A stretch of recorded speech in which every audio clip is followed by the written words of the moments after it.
Hello, everyone. It's already cracking. Nope, didn't work. Fucking the first word I say, my voice already cracks. Brilliant. I'm like at 80% back. It's much better than yesterday. I actually have some bass to my voice now. I think I'll be good tomorrow. Anyways, welcome to Drop Frames. It's the final show of 2016. So we're going to do a little bit of a, I guess, 2016 recap. We did our Game of the Years already. Maybe if Jericho wants to say what his Game of the Year was. Do you know what that is? No Man's Sky, hands down. Okay, good. You and Co both picked No Man's Sky. Great. Yeah. And then we'll be talking about 2017's releases, those that we know, because it's really only the first 3 or 4 months right now that we know for sure. Not that much has been announced. And then we'll see what everyone else has been playing and kind of do a normal show. So before we get to that, though, I'm going to do what we did on Court of Swords yesterday and make everyone pick their favorite Christmas gift, because it's really fun to make everyone choose a singular gift because they don't want to. So Zeke, we'll start with you. You smiled at it, so we're gonna go with you. Well, I smiled because I didn't get any Christmas gifts. You and Dan both. I did the same thing to Dan's Gaming and Adam as well, and they were, yeah, we didn't get anything. No, I got a couple of things that were ordered for me from from my Echo, one of my Echo streams. I got some Vegemite. I got a cool. This is a great gift. This is a great gift. Hold on. I'm gonna give you the full effect. Full effect. All right. Oh my God. It's a taco mask. Why? But what? Actually, For our Lord and Savior Tacarilla, of course. Oh, okay. You need a gorilla mask to All wear right. under there. All right, okay. I was trying to think, like, is that like custom made, or is can you buy that on Amazon? Go to Amazon and put taco mask. It's the first thing that comes up. 2 words. In what situation is someone like, I need a taco mask? Let's go to Amazon. Like, They bought it for me because. well, I understand for you. It makes sense. Yeah. But just the average person is, I need a taco mask. Let's go to Amazon. Like I think that's a fine like thing. Cinco de Mayo, I don't know. No, I can see, like outside of like El Pollo Loco, like going 99-cent tacos today, 99-cent tacos today. That'd be a taco suit, though. That I could understand that. Taco mask that works just fine. No, You could you'd have be a a taco crazy. mask on with a taco suit and just go all out. Okay. It's too much taco. Too much Okay. taco. I guess maybe that's the one application. Do you really have too much taco? Yeah, it absolutely can have too much taco. It's funny. It doesn't. It's not. It only goes one My way. argument is that you haven't lived enough, It's Jericho. true. It's true. Zeke, I should also note, I actually have a beanie now. So when you're wearing one and Co's wearing one, my sister-in-law knit this for me. So this is like one of a kind. So I can wear this and have a Moogle hat. Oh, it's a Moogle. Yeah. Nice. Yeah. So I'm just gonna wear this all show now, I guess. Jericho, you need a beanie. I don't have a beanie. I didn't either until my sister-in-law made this. Well, unfortunately, I don't have a sister-in-law, so you know. All right, you got to get you one of those. Get on that. All right, let's go. Snap. Jericho, what was your singular best gift? It's actually funny because I went back home for Christmas and I didn't ask for anything because I'm at the point in my life where like my parents are like, great, you're self-sustaining. Like what are we gonna get you? So they packed it full of a lot of interesting things. My mom dead ass put pickled spicy asparagus in my stocking. And What? yeah, it's That's a classic jar. holiday favorite. Yeah, exactly. It's a jar of pickled habanero infused asparagus that you just eat cold. To which I responded, "Why would you do that? Was it good? Do you think I opened it? No. I just You gotta at least try it. I said, "Thank you, Mother. Dad will eat this," and then put it in the pantry. I was like, "I'm not about it." Huh. They also got me Q-tips, so that's where I'm at right now. You gotta Both of clean your them are ears? outstanding. Yeah, I got gross ears apparently. Okay.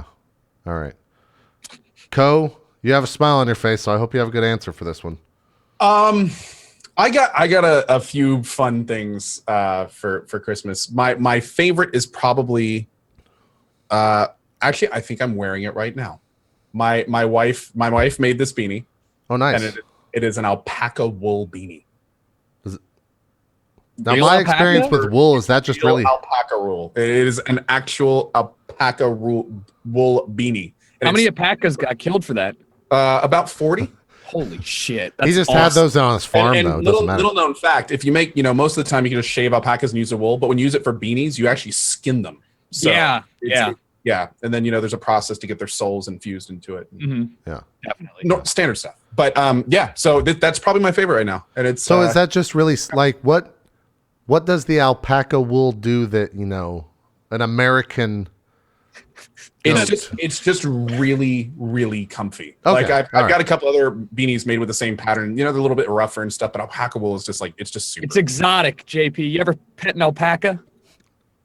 Yeah, probably actually. Yeah, I mean they go to petting zoos, right? Like I think. Yeah, they're everywhere. I've probably sorta. pet an alpaca before in my life. Yeah, I don't remember the texture, but I'd probably put some alpaca wool on my head.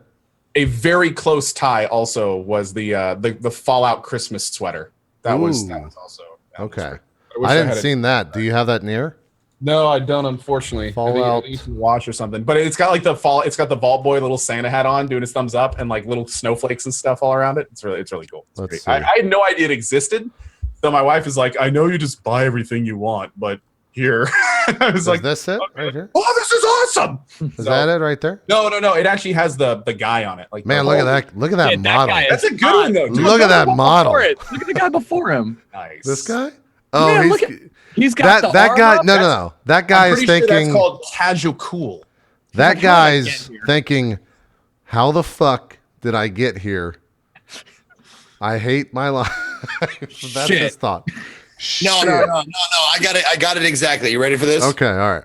This guy accidentally spooked a rabbit that was in a bush, and it ran out of traffic and got hit. And he's like, "Oh, Yeah.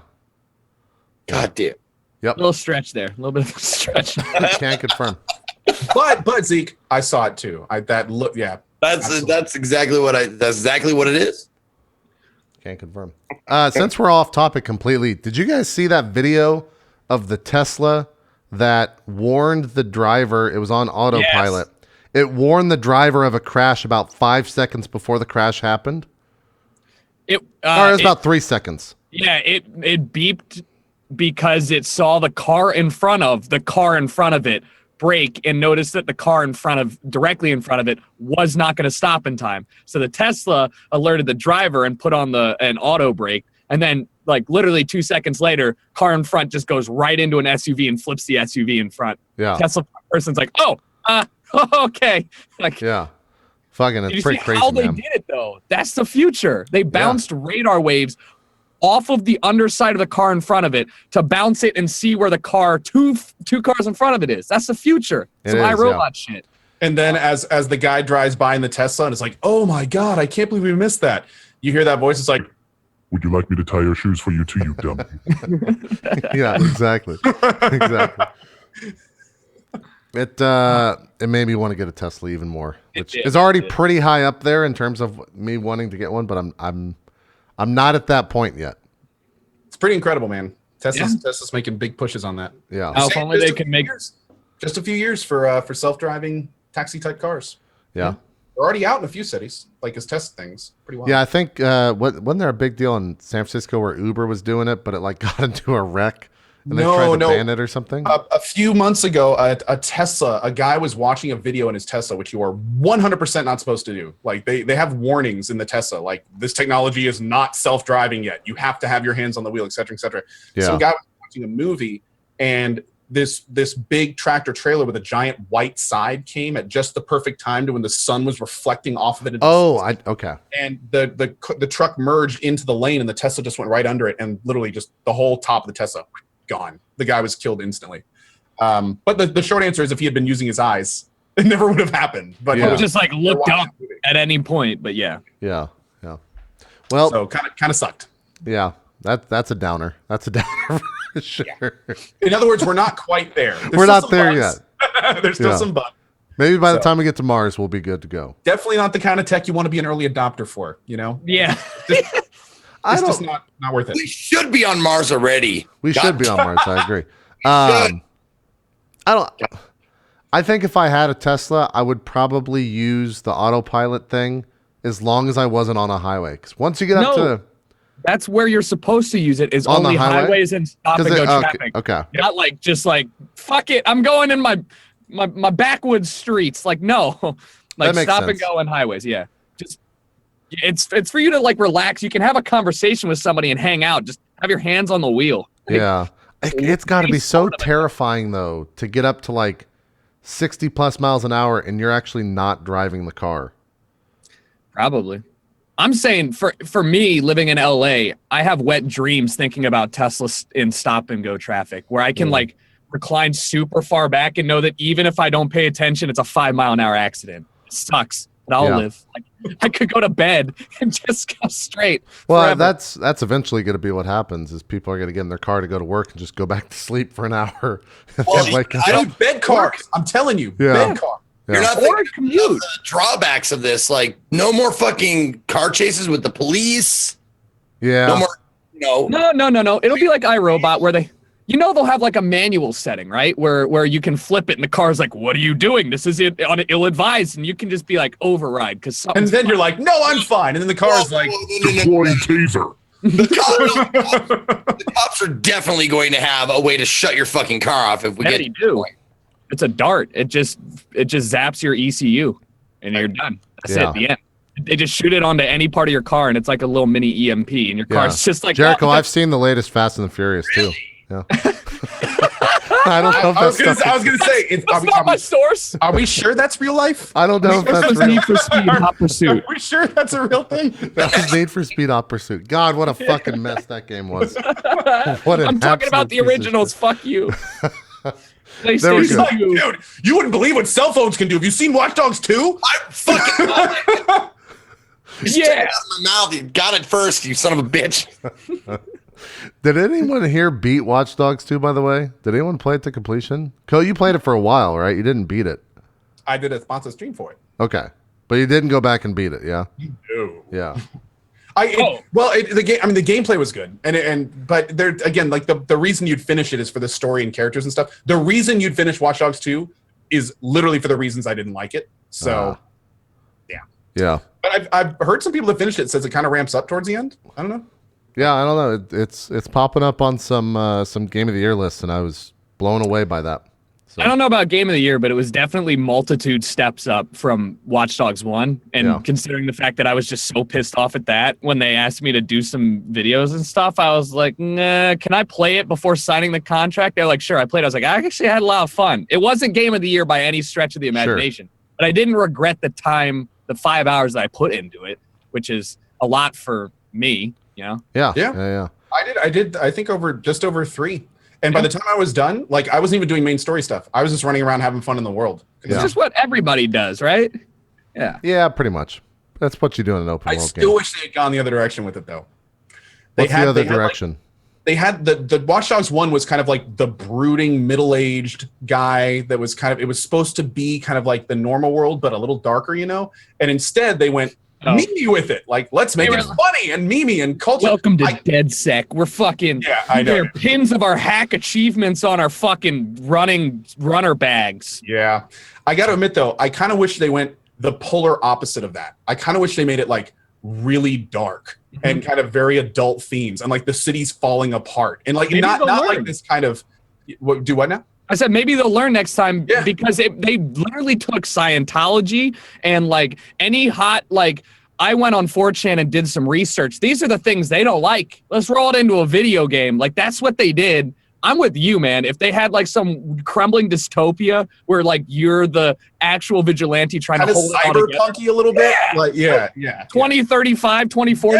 2235. Like get it way out there. Look, so like, let's just do Halo, okay? Let's just go Halo. Now you're talking about exactly. You're talking about a completely different game. Yeah, a little bit. You literally have nothing from Watch Dogs in your current game. You just stripped. And you take Deus Ex, and then you take away all the stuff from Watch Dogs. That game would be awesome. Magic. I want magic. Skyrim. Oh god. Think about Skyrim with cell phones. That's what it is. There you go. Basically identical. Yeah. That sounds great. While we're on the topic of people putting things on their Game of the Year list, I saw two popular streamers today by the name of Gold Glove and Fairlight Excalibur shitting all over Doom and calling it a terrible single player experience, and that it wasn't even. Are you on that camp too, Jericho? Gold Glove doesn't have any validation with his opinions. Well, that's what I said. I said thankfully as soon as he told me Gears 4 is a good game, I was like, I mean, I enjoyed the single player of Gears, but the multiplayer is just not my cup of tea. Look, all right, it's Gears. No. Am I the only one that did not play Doom? We all played it, yeah. It was all on our Game of the Year list. I watched Cohh's stream. I watched a couple other people's streams. The only reason I did not play it was solely because it was like a very fun, mindless action shoot 'em up, like full intensity. And so after watching 2 hours, I was like, well, I kind of played the game in my head, so I'll pass. The soundtrack was awesome. Everything about it was very Doom-esque. The only thing I could ever fathom somebody saying, this game was not God tier, this game was not good, is somebody who was like expecting a non-Doom game, because that's. Yeah, I wanted to ask, like before I pass judgment, what was the gripe? Here, I'll pull up the same tweets. thing. Fucking roast some boys. Let me pull up the tweets here. So it started. Valid complaint. It started with Jimmy Wizenhunt of Twitch TV asking people what their game of the year was for 2016. H1. And it was in a poll. And Fairlight responds, Doom was so boring that 58% of people would rather not play video games at all. Jesus Christ. And then Jimmy responds, did you play it? And Gold Glove responds, I'm with Jesse. It was a mindless shoot 'em up, and it had its moments, but there was nowhere near Game of the Year material. Then Nikon Punch jumps in and says, did you forget what Doom was? And Goldie responds, doesn't make a Game of the Year material. I know what Doom is, and it hasn't changed a bit. Brennan loves DayZ, a game that's sole purpose is a collecting simulator until you die. Jesse is like a super analytic person that goes through and figures out best ways to like min-max RPGs and shit, right? Neither one of these people should ever touch Doom and consider it like a good game. Like, it's the exact opposite of what they'd want. Probably. Someone just said in chat. Even Overwatch had a better single player mode than Doom. Yeah, that was the end. That was the end, yeah. Also, I'm hoping for sure. I mean, okay, their opinion is valid. It's like saying I didn't like Doom because metal music makes sense. I don't know what that was. I think that was a trash can. I think that's the most violent I've ever seen code get. It's just like ever. Yeah. I'm good. I'm fine. Someone also in chat says Jesse turned off the music when he played it. I'm just. What the fuck? There you go. If you don't like metal music, you're not. I guess if you're not into Doom it. is a real life music video, right? You're supposed to. If you don't like fucking weeb music, you're not gonna like Let It Die. The music was arguably one of the coolest parts of the entire. It's the best part of the game. Yeah. It was literally like the cake, and the game was icing. Like it was like if the soundtrack was country music, just as an example, and you hate country music, you're not gonna like the fucking game. It's a valid complaint. Yeah. Right. I would say mindless. I wouldn't say it's a mindless shooter. I'd say it's a pretty like fast paced, quick. Like you gotta like mindless shooter is to me is like more like Gears of War. It's like cover. I think it is important to mention though that they are talking about game of the year. So right, I don't think either of us I don't think Doom was in any of our top threes. No, it was 556. I think that's true. And let's admit all Dooms at heart are a mindless shooter. Yeah, but I mean you can either take that as negative or an endearing trait of a classic series. I think we already like established that we're making fun of them for shitting senselessly over the game versus I don't think I agree. I even not playing it, I can't fathom somebody putting it too high up on the list. Judging by all the other games that came out this year was pretty outstanding. So yeah, I think you're going to see it on a lot. I don't know for sure, but I bet you it's going to end up on Giant Bomb's list. I think a couple other people that I know are going to put it at the top of their list. So. Well, while we're talking about this, and I think this may have started this one. Like Jericho, did you say what your game of the year was? I'm interested in like your top three. Like what were your most enjoyable games this year? So this is actually interesting because like I don't play new release games for the sake of it, and my list is going to be super janky. I'm going to be frank with you. I'm going to put Overwatch as number one, even though I hardly play it, just because of the impact that it had in the scene. How hard is it to break into esports in like such a way that they've done? I'm gonna put Call of Duty 4 Remastered up there, number two. I mean, that's your shit. Look, that's your shit. Right? So of course, I'm not going to defend the game and say it did anything different than 2009, but like, fuck yeah. And then Battlefield 1 is up there as well. It was one of the most impressive visual sounding everything shooters that I played, immersive, whatever. I fucked with it a lot, and I hate Battlefield overall. I don't like the engine, etc. So from a person that does not play wide releases of games when they come out, I play only multiplayer, online, social games. Mine are going to be so far removed from any normal person who has like any legitimacy in this topic. Sure. Overwatch made my top 10 for sure. I couldn't put it on mine. It made my number one, man. What are you talking about? Look, I couldn't put it on the list, but it was my game of the year. It's not even. Yeah.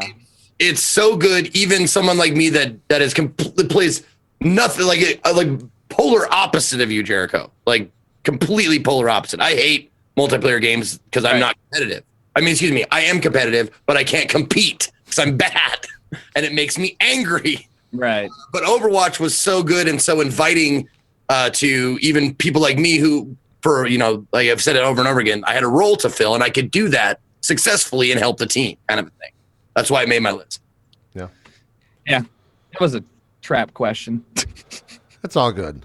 I just like any time that we can spend more time talking about Overwatch on this show is that great. Game needs a lot of work. It's very impressive that you're able to get yourself in a consistent. You remember after beta, I was even one of the people that I was like, well, I had a lot of fun, guys, so I guess I'll stop playing now. Like I put so much time into it, and I was like, this game is gonna be top 5 on Twitch, drop into oblivion. Even though it's a Blizzard game, it's gonna be a Heroes of the Storm shit. And it didn't, even though it's not a balanced game and it's not polished and it's got a lot of issues, it's still way up there. So, like, I have a lot of fun with that game. I mean, I think everything you just said would be, it's not polished for the hardcore, but in terms of, like, polish for games, that's one of the most polished games to launch this year. Oh, you mean like for competitive? Yeah, I just meant in terms of, it's not polished in terms of like I was talking about the impact it had on esports. Oh, okay. Yeah, I was about to be like, it's one of the most polished games to come out. No, that game was very long beta. I was like, launch it. It's great. It's good. Yeah, we're here. Yeah. Okay. All right. Were there any single player games that would have cracked your top 10 or top 5 or something? All right. So, Inside was really good. As somebody who never plays single player games, I played that in one sitting. It was outstanding. I went through the alternate endings and stuff on stream. I was super happy with it. I love the art direction in it. It's just cool to see something that's so far removed from what I'd normally play be so engaging. Yeah, so you completely surprised me by even bringing that up. That's awesome. It was number 7. And I gotta say, my biggest disappointment was We Happy Few. When I saw that at E3, I lost my shit. I spent a lot of time like getting hands-on with that at E3. I even played the beta when it came out, and it really dropped it on its ass. And I got so disappointed. I was really excited for that, So was I, dude. I played the beta as well, and I was like, oh, this is not good. Right. Not good. Yeah. The sequence they showed was so good. Like the sequence was over and over again. Like, this is just like a little taste. It's not even the real game. It's like, this is a bad taste. Don't feed me shit and then say a Sunday's coming. I'm sorry, you're right. Chat's going to say it's not fully released till next year, but then my response would be, don't give me a playable demo that has 8 hours of gameplay and 9 hours of bullshit. Like, there's really not a lot there to show. I should have just pumped the brakes, and then gone forward in Q1 next year. And that, yeah, exactly. It's like, you put a bad taste in my mouth with the first little thing. It's not going to make me want to play the rest of like when it actually releases. Yeah. I don't mind buggy betas, and we'll probably get. I'm sure. Hey, no criticism on early access games. All right, you can't talk shit about H1. It's still early access. All right, you can't talk shit about any early access game. Or DayZ. They're flawless, and when they release, they'll be great. That's true. None of us bought the game. Relax. Like, none of us bought the game. Yeah, no one bought the game at all. You bought it. You didn't get a code. God, what a loser! No, I actually like the demo. Well, you're kind of a fan of survival games, so yeah. Not only am I kind of a fan of survival games, like a big thing that they did in the demo is every time you start the game, it completely randomizes what's available in the world and everything. So I played through it just a few times to kind of check out what the devs were doing with that, how that system worked, that kind of thing. There's no question that it released early, though. I agree with you guys. I think the biggest discrepancy with We Happy Few, and it's a good example of what companies should never do, is show a trailer or gameplay that looks really polished and awesome, because then that sets the bar, that sets the player's expectation. And then when you play it, like in the demo, the first time you leave that little starting intro area, there's like 3 bugs prominently on display in front of you. And then there's a game breaking one right next to you. And it's just kind of like, guys, like, you should have managed expectations a little bit more, because there's no question. So many people hated on that game when it came out. A lot of people wrote it off. And it's like, because the trailer was outstanding. They had it seem like this, like, you have multiple choices at any time, 3 choices you could do, or you could do none of them or all of them, whatever you wanted, and it would affect the way that the game would play out. And I was all about that. And it's just like, who should have followed that after seeing No Man's Sky just go into a pile of shit is We Happy Few. But maybe they fix it all, and maybe they come out with something crazy. I just distinctly remember there being like 2 or 3 houses with the same exact layout in that world, and I was like, great. And the worst part is, since it's random, they can spawn like 4 in a row. So you're looking down a road, and it's the same broken light, like in front of them, and you're just like, okay, well, I'll try this in a few months. Yeah, whatever. Hopefully it'll be good. It doesn't come out until July. So, and I've apparently they got a while. Okay. They got a while. And so hopefully, I really hope it'll be good. The concept's awesome. Yeah. So I'm hoping it'll play out well. Cool. In terms of just like 2016 in general, we talked about a little bit on the on our Game of the Year show 2 weeks ago. But like Twitch trends, anything like that, anything you guys want to bring up that was good, that was bad? Also, like, how has IRL been on Twitch? Has that been a success for? I've seen a lot of people streaming it. I haven't streamed anything in it. I've seen a lot of interesting streams in IRL. I did a little bit. I just did it for the like vlogging kind of stuff. It was not really vlogging, but it's for like when I was opening the packages that I received from the Echo or whatever, or when I just like bullshitting for an hour. I used it for that. That's the only like I dipped my toe in it, like barely, but I haven't done any like, laying in bed just talking in my chat streams. I've seen some of those.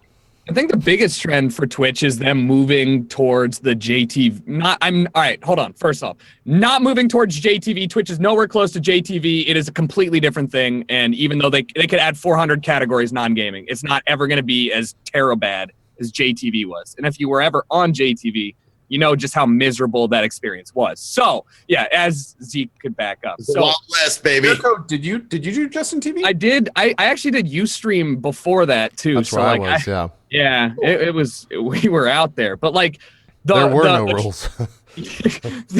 Definitely, the trend I see is them moving towards like you can broadcast anything you want as long as you have permission and the rights to do so, which I don't think anybody should be offended or opposed to that. I love IRL. It's exactly the place that you would go and expect to see a bunch of people sitting there just talking to chat, doing nothing.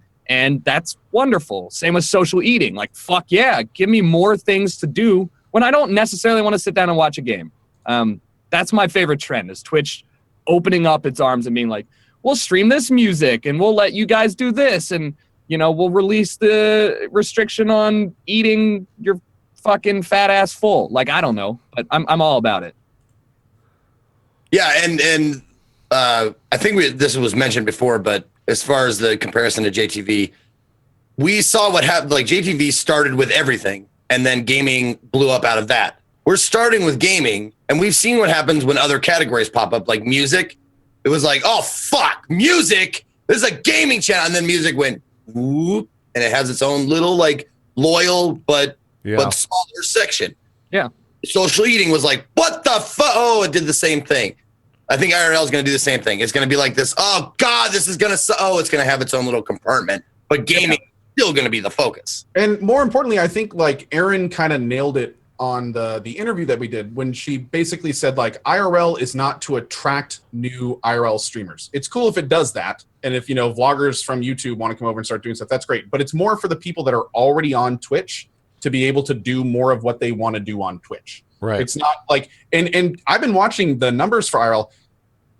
Zeke nailed it. It's not exploding. I mean, sometimes a big streamer will drop in there and it'll punch up for a bit, but there's, you're not going to go to IRL and get a huge amount of new followers. It's going to be just like, it's going to be like creative in the first few months. It's, it's just another one of Twitch. If anybody is a YouTuber, if the people that they kind of put feelers out for in terms of like who would be attracted to an IRL, where they specifically said real life content, vloggers, those people are going to use YouTube 99% of the time. Like they're ingrained in the YouTube system.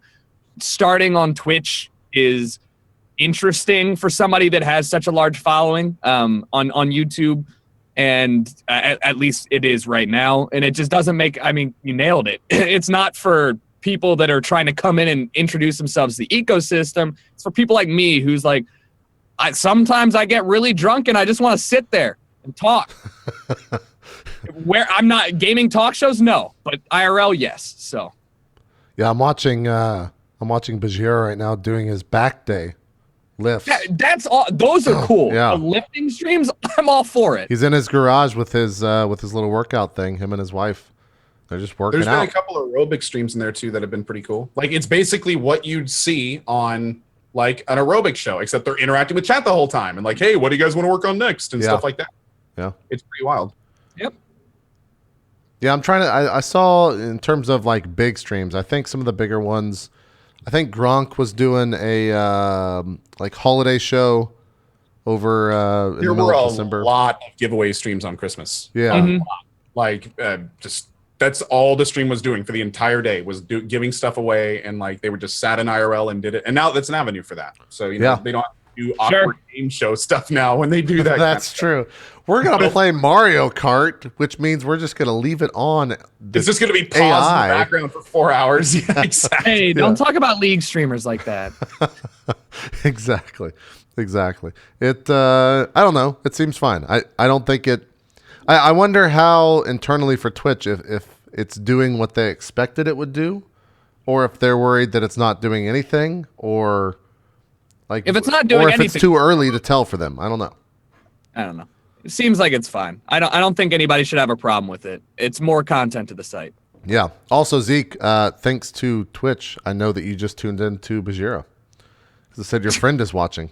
Oh yeah, that's such a creepy thing. That's great. I like that. I want to check something real quick. Actually. I don't. I like to lurk sometimes, so I'll jump. They should have an invis mode. You're right. Yeah, I think they do.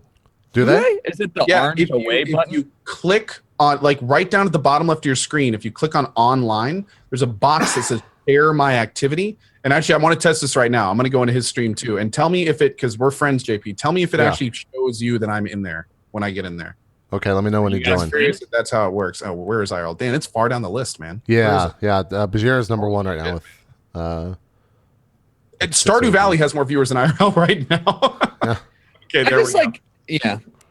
The stream just started buffering for me. That sucks. I came in the stream and it says your friend Ezekiel is also watching. Did you see me watching, Zeke? No, I have. I use Better Twitch that hides my friends list. Okay. Now, JP, I think it's trumping yours because on mine it says you're streaming talk shows. So I think since you're streaming, I don't think it actually like does. Oh, okay. Yeah, I didn't see you join the channel when that happened. So okay, so maybe it hides that too. Cool. Yeah, maybe it does. There you go. You got your. I hide all of my activity because I don't want people just. Can we also acknowledge that for me the content that has come out of like 3 a.m. 2 a.m. West Coast time IRL has been some of the best fun that I've had on Twitch. I think I could probably find a stream and link it to you. I'm talking people like interpretive dancing to like Diane Wood and really and like if there's not drugs involved, I don't know, but I don't really care because it's that weird. That's a little interesting. And I'm like, there's not a lot of things to watch that are English speaking at that time. I'm all for the weird late night content. I want to Twitch after dark, you know? Yeah, but people are gonna immediately go the other avenue with a title like Twitch After Dark. Do I care? No. No, but Twitch does. That's the thing. I don't. I'm all for it, man. Booby streamers, view botting, just Wild West over there. Just put Twitch Wild West. Anything goes. You can do whatever you want. Murder people in there. Whatever. It's probably legal. That's not endorsed by Drop Frames, CohhCarnage, itmeJP, or Ezekiel _II. But first, now we can get by the delay. I endorse it. I'll endorse it. I love it, dude. That's fucking great. I just want some fucking people, whatever. I don't care. It's like IRL late night is like public access TV. You're never sure what you're gonna get, but you can get that one old dude who's like talking about conspiracies, and you're like, yeah, man, just Jericho, if you're interested in that type of craziness, have you ever looked at the PlayStation streams? Like not on Twitch, but if you go to the PlayStation 4 and you look at the streams there under the just under their filter that doesn't show up on Twitch because they're doing the playroom thing. You ever seen any of that? I have. One of my favorite things to do is go to the random section when you go to channels and scroll through and try and find people that either are trying to set up their stream for the first time or are clearly using it as like security camera shit. I found 24/7 cams of a 3D printer, like just weird things that should not have. I had an office desk security cam for a middle to late age Asian guy. And you could see his like work in the background. And it's not in English, and it's just him typing away, slaving away in a cubicle. And I'm like, does he know he's on stream? Like, does he know? I remember. I forgot. I just got the funniest picture of Jericho going through these random screens, finding people that are streaming for the first time, and going in there and just in all caps being like, "You'll never make it on Twitch. You're terrible. Stop what you're doing. You just turn off your stream." I rate them. I tweeted out and I go, guys, you have to come join me here. There's like a 24/7 countdown to Christmas music, but it's in like Norwegian, and it's got this weird elf character moving back. That's it. That's all it is. It's got 12 views, and it's been up for 24 hours. Like, that's what I want. I remember 6 months ago, I was browsing PlayStation 4 Playroom streams, and I happened upon a stream which was two guys sitting there separating weed into bags on a table, talking to the stream, and they were just hanging out. Yeah. Like, what? Like, who can be opposed to this? Like, I mean, besides the police and Twitch. I as a viewer, should not be opposed to this. I don't know if this was on, like, if this was the same video or the same group of guys, but I remember on live streams fail seeing two guys, and they were just rolling, sitting there talking. Yeah. And one of them says to the other on camera, "Man, isn't it funny that this shit isn't even legal here, but we can just do what we want on Twitch?" And the other guy just is kind of like, yeah, it's great. Oh yeah, it's great. That's great. And then like the clip ends, and I was just like, that's great. Oh, speaking of live stream fails, did you know that we were on there? Drop Frames is on there for our Game of the Year show. Nice. Well, it wasn't the sound stuff, was it? It was our failed high five. Hold on. There are so many live stream failed things. Like this was the main subreddit. The main subreddit. Our live stream is live stream fail, not with an S. Yeah. .reddit.com. That is the new, also known as Ice Poseidon's subreddit. Yeah, that's his subreddit. Yeah. Or Tyler Ones. Yeah. Or Tyler Ones. Yeah, exactly. Some of the stuff on there is it's so great. It's like, the best. Oh my god! You see the dude who fucking rails Adderall while hiding it behind a coffee cup? I never saw that. Jesus. He's like playing RuneScape, and he yawns and he goes, and grabs a coffee cup and then holds like this and goes, Jesus Christ. And then keeps playing, and I'm like, oh, okay. Oh, wait. So and his RuneScape name is like Adderall. The 12th thing down, streamer tries to disguise snorting something. Please watch it. I haven't seen that yet. Holy shit. I need to go watch that. Good. Even if he's not doing anything, it's the greatest shit to watch, because his name on RuneScape, he has two accounts. One of them is like Adderall something, and the other one is lean on codeine. And I'm like, holy shit. It's always the RS kiddos. RS, man, that is a hell of a drug right there. That is a gateway drug to all sorts of shit. When you start playing RuneScape, first you start playing RS, then you start CX. RuneScape, not even once. Yeah, dude. Not even once. I played once and got diagnosed. It was crazy. That's whenever we're doing like a hosting gig and at whatever convention or whatever, and some certain games come up that are like really, really popular that no one knows anything about because they're really popular, but with a very like the niche. And RuneScape is one of them that always comes up as like, we don't have anyone who fucking plays RuneScape. What the fuck do we do? Bodie just get trashed in the chat and on Twitter for like, you don't fucking know what you're talking about. It's like, no, we don't. We have no idea. Okay, just while we're on the topic of gifs and clips that are absolutely ridiculous, I just happened to go close my Twitter window, and on the very top, at the top of my Twitter in full, is a picture of the previous duo of Sour Kool-Aid Show holding Man vs. Game, spread eagle upside down, and Zeke headbutting his nuts. Yeah. Oh yeah, I've seen that. Yeah. That's a classic. That's And classic. I'm gonna yeah. link that tweet in chat for you guys. I remember that day. That was a great and fun. I remember that stream. That was an amazing stream. You guys did all sorts of Hear me like after I do it, like I headbutt man balls, and you hear me say like I felt them go, which means like I felt like them go like underneath my forehead. Jesus Christ. You felt them move around. I really like the comments on live stream Phil as well. There's a giant waffle thread for something that he did, and someone responds, he looks like if JonTron lost weight and his sense of humor. That's a really good line. Like, I just want to go read all the comments now. Yo, please do. That was one of the greatest.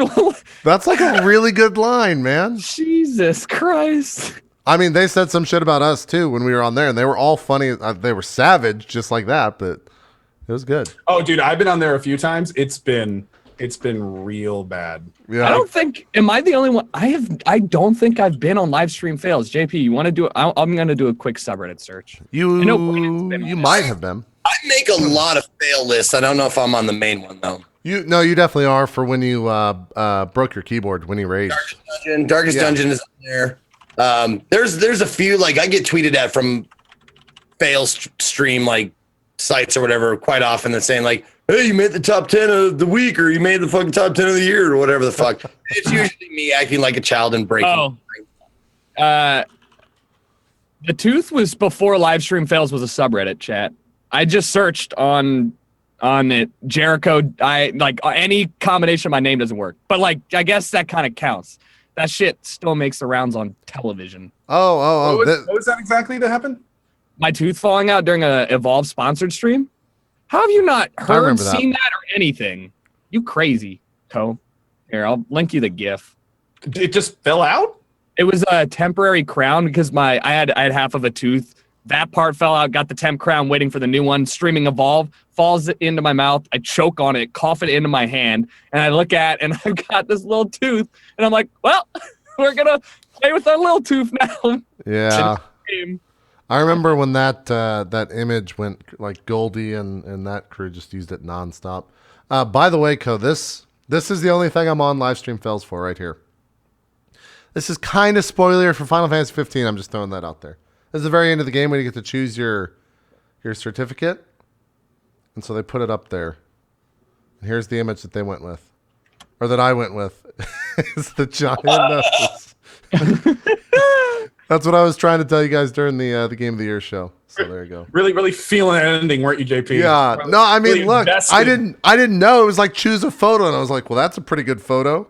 And then I ended the game and I was like, well, shit. But it's still pretty funny. Still pretty good. I don't even. What are we talking about? Live stream. We're talking about 2016 on Twitch. Yes. We could do our little best of. Best up and comer that has been deserving it for a while, but like is streamer kind of- awards. right? Which Okay, has go ahead. quickly run out his welcome already.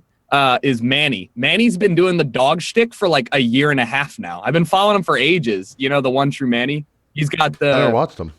All right, he's a Counter-Strike streamer that has a Shiba Inu. Like you've definitely right. Well, yeah, Day9 went crazy about this guy. Yeah, he so long. He's used an anime character. Like he's done this for ages, and it's just supposed to be this like over the top kind of.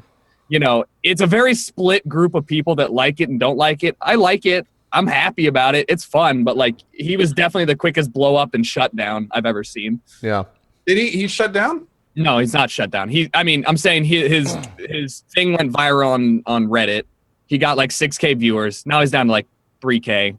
Give it 3 weeks. You know. I mean, that's not bad retention, no, dude. No. Oh, well, actually, you're right. I lied. Dr. Disrespect is actually the longest. This dude. Hold on. Can I do a little history lesson with Doc? Because I feel like nobody knows where he came from. Do it. In 2010, Doc made a YouTube channel playing Halo 4. And no, Halo Reach, I'm sorry. And he started making these videos with this character, and his mustache Slick Daddy. He had 300 subs. Somebody at that, which was not bad at the time, but somebody had tweeted me his video, subbed to him, was like, oh my God, like you're fucking hilarious, whatever. He got up to like 10, 15, 20,000 subscribers, which was nice on YouTube back in 2011, and then immediately quit to join Sledgehammer Games as the lead multiplayer designer for Call of Duty Advanced Warfare. Then, really? Yeah. So, like, people know this. He was also an Elite 8 starting basketball player. He's 6'9" or 8. Can't remember. He's one of the nicest dudes I've ever met. But, like, during that time, we were talking. I was like, dude, this character might be a little too early for for YouTube. Like, nobody's done anything like this with this, like, clearly sarcastic over-the-top thing. Fast forward, right before the H1Z1 Invitationals, he DM'd me, and he was like, hey, man, like, I'm streaming every day. I'm trying to come back. Like, let's sit down and talk about ways to to like help me pivot the Doc from this one-trick pony. And I was like, okay, we'll talk after the Invitational. The day after he gets back, 8,000 viewers. I was like, all right, you don't need me anymore. It's the longest period of time. He was just too early back in 2010. He's a genius. Yeah. One of the smartest people. I've always seen people like tweeting and talking about it, but I've never sat down and actually watched the stream. So I gave him a follow. I'm going to watch him next time. He's a top tier entertainer. I've watched him a few times. I actually just followed him for the first time like a week ago.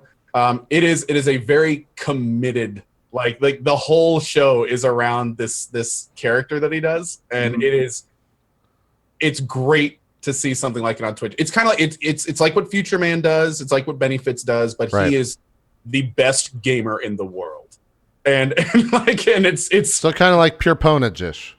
Right, yes. But like my concern, like I'm wondering, just like Jericho was saying with Manny, like it makes me wonder, like same character, what's it going to be like in 4 months, 5 months? Doc has some longevity. Like Manny is more like, oh fuck, like he's entertaining, but his shtick is around like this kind of over the top thing. Doc, and I don't mean it over the top in like the character. I mean that his whole stream production kind of takes.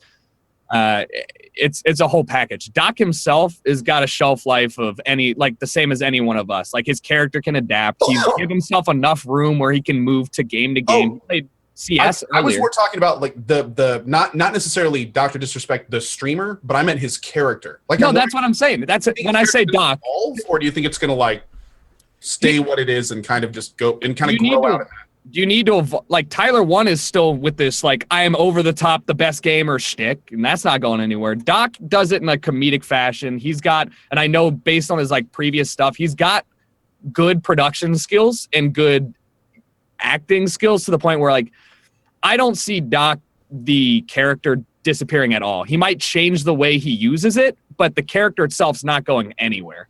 I mean, I think that's got some serious longevity. Very cool. Yeah, it's been his numbers, especially for how long he's been doing it, and like the retention stuff are kind of out of this world. Like it's been, and every time I've been in there, it's been very entertaining. His community, dude, is hilarious. What type of viewership does he get? 8,000 plus every time. Really? Wow. Yeah, and he ramps up quick. And this is H1Z1. Like this is arguably like a hard to break into game. You know, it's kind of like a Destiny. It's a little way. So to see someone just like fly to the top, you'll watch a stream for 30 minutes and you'll go, okay, I get it. I've heard of this guy a bunch of times. I got to check this out. And then about half an hour later, I'm just working on emails and looking over it so often. And then about half an hour later, it's just kind of like, okay, like I get why he has 8,000 viewers. I understand this now. He went from like 500 subscribers before the Invitational. Now he's at 7,000. Nice. He's got 7K subs. Slick Daddy Club, man. Slick Daddy Club. I mean, and if you're worried about like transitioning, he's not a good CS player. He's way worse than me, and I'm a bad CS player. And he jumps in there and retains 80% of his viewers. Like him changing games, people are watching him because he's entertaining, good. He rolls with the punches even if he's bad. But at the same time, like his community's there for him, not necessarily for the game. So he's got it locked. He'll be up here for a while. Real quick, Jericho, you know this better than I will. Twitch.tv/Dr. Disrespect. Live. Something else, right? Live. It's live. Yeah, Dr. yeah, I'm watching him right now. Disrespect live. We're watching a VOD of him. Yeah, he's 7 million members to the Slick Daddy Club, 7,000. But like when if you host him for 300 viewers, he's like 300 million people now watching, like unprecedented, bigger than CNN. You know, just like right. It's good. I think he's really hit stride. Him and a couple other people really found their community this year. Yeah, I think it's an interesting. So does he only stream H1Z1? CS, but his main thing is H1. So since like Sexy Hexy stopped streaming only H1Z1, there isn't really like a H1Z1 primary streamer anymore. I don't think. No, there's Ops. Oh fuck. Yeah, there's a lot of. Yeah, but there's no one. What I'm saying is there's no one the size of Dr. Disrespect or of Sexy Hexy. Summit plays other games. What are you talking about? He's playing League of Legends last night. Oh, you're talking about people that only play H1. That only play H1, that are nonstop anytime they stream or H1Z1. Hexy's main game is Dead by Daylight and stuff. Yeah, that's what I'm saying. He doesn't stream H1Z1. Yeah, I was playing Friday the 13th with him. Just like he's kind of gone into that route. But what I'm saying is that's probably why Dr. Disrespect blew the fuck up, is because he's super entertaining. He's one of the only people that play H1Z1 nonstop, so that community kind of went straight towards him. Yeah, chat's right. Ninja and OPSCT are the only two that come to mind. And OP gets about 1,000 viewers, but he's been doing that for a long time. He has, yeah. Disgustingly good. He's a really good H1Z1 player for sure. And there's a lot of big streamers that dip into H1Z1, which I think is really good for the people that stay there, like Dr. Disrespect, because then people know it's there, and then they see like a good streamer playing it, and they're like, boom, followed, sub. Good to go. Totally. I mean, Lyric still streams it. Summit streams it. I'm gonna stream it after this. It's just a really good game to hang out. I haven't gotten back into it ever since they like. I see chat saying it, but does CDN still play? I used to see CDN on all the time, but I feel like I haven't seen him on a lot lately. Yeah, he did used to play all the time. I know that. I haven't watched him recently though, so I don't know. Yeah. He was funny. He's another really good H1Z1 streamer. Does kind of talking about single game streamers, does Seagull still stream Overwatch? Is it still in the middle of the day and that's why I never see it? Yeah, Seagull definitely still streams Overwatch, and he definitely still gets amazing numbers. I don't think he streams it as much as he does. In fact, I remember at one point, like, Seagull's gone really competitive with Overwatch. Yeah, he plays for a pro team now. I heard at one point that I don't watch a lot of Overwatch streams, obviously, but somebody mentioned at one point that he was streaming so much that people were worried that they were going to learn how he plays or something. So he was actually like started practicing more off stream than on stream. Started streaming tournaments and stuff more. Again, I don't know, but he had about drop off the face after being there. He streams about once a month. What is he doing? See, that's what I'm saying. So if you look at like Seagull fell off, but Moon came in, and Tim has blown the fuck up. But so has Moon. Yeah, almost tripled his average numbers. It is so awesome seeing someone like Tim just kind of like sashay into this little role, and all of a sudden just fuck Tim, man. Fuck Tim. Whose man's? This man started out Advanced Warfare. I'd stream Advanced Warfare with him, and he had 200 viewers. Now what? He won't even play Counter-Strike with me anymore. Jason. Now he's like, I'm sorry, Jera who? Yeah, he's like, I only talk to people with over 10,000 subscribers. I can't associate with you. You're not wrong. That's actually my friends funny. leave me. That's actually they all get famous and they leave me. What was it? TimForgottensFriends.com? Yeah, I think I still own that. Is that? It works. Does it go to me? Yeah, it still works. Fuck, man, I need to cancel that so it doesn't charge me another $50 or $20 or however much that was. 19. Yeah. Yeah, whatever that was. I'm trying to think of some other streamers that have blown up this year. Moon, man, the dude. Well, yeah, Moon for sure. Overwatch created like 3 or 4 big streamers now. Totally, From yeah. nowhere. Like, and now they're all huge. I think we should be more impressed by the people that got big off of games that weren't necessarily like the giant AAA. But I'm struggling to think like off of the top of my head anybody that jumped. So am I. Like, Jesse, for example, Fairlight back last year got big off of Arc. Yeah. Right? Like that was huge. He was going from 300, 400 viewers to 15K. And now he averaged weeks. 3K. He held those numbers. It was absurd. Yeah. So that's what I'm saying. I'm wondering, like, is there somebody or are there people out there that we're just forget? No, stop. RuneScape. Oh, that's not actually. That's not a real world. No. That's its own microcosm. I have to give him credit though. He did blow up. He is entertaining. RuneScape does produce quality content, whether or not it's quality in the sense of like I can show this for an award ceremony, or quality in that I enjoyed it. But okay, RuneScape. Put respect on his name. They're the same kind of entertainment though, where it's like watching cars crash. It's like. But is it entertainment? Yes, sort of. Yeah, I'd say so. Same reason I'd watch a guy like cover himself in flour in a bathtub. I'm gonna watch Ice Poseidon because I'm like, the fuck is going on? Great. This is actually great. Fair enough. No, some other big streamers that have gotten really big this year. My buddy, now he's not really like well known on Twitch, but I gotta say, going from an average of low hundreds to now, 4 digits plus every single day. My buddy Burke Black with That's true. He has. Strategy games. He has blown up, yeah. Stellaris and Total War Warhammer and like these games that a lot of big streamers were like, I'm not really interested. He slid in there and was like, I'm getting every follow I can out of this. And he was going long hours and just absolutely killing it. That's dope. Another big streamer that absolutely blew up with an almost indie title, Admiral Baru. Motherfluffer went from like low thousands, very low thousands, to all of a sudden averaging 4+ K every single stream, regardless of what he plays. And that's because he made a game that no one else really was touching, and he was like becoming a master at it. Wix also did blow up too, and he was off of Mario Maker. Mario Maker. Yeah. Was that this year or last year? I created a couple big it was probably close to the beginning of this. I mean, he's really hit his stride. That's what's important. So this year, true. I mean, hell, I think he was on earlier today with 5K people watching Mario. He averages that. It's great. Averaging 5K playing a game for a year where it's basically the same shit every single day. That's pretty impressive. Yeah, Put Baru in the category where they're streaming literally the same game every single day, yet their numbers are not cratering, like in a lot of cases. In some cases, they're actually gaining serious amounts of followers every day, where other streamers that play that game would lose followers doing it. It's crazy how some of that stuff works sometimes. Yeah. It's awesome, actually. Speaks highly of the stream. Yeah, I'm just scrolling down, seeing if there's any other. Wait, you know how does sorry, I can't figure it out because I never go here. What's the Social Blade? Does it have a top followed year thing? I don't know if it has that. I know it has you can look at the total lists and stuff, but I don't know for a time frame. Yeah, but like, come on. That's a good question. I don't think there's also Twinge. You may look at Twinge. I've heard that's like a better Social Blade, but it is. I don't use Twinge. I use Twinge, but I don't know if it does what we're trying to do. I still use Social Blade because I'm old and don't like change.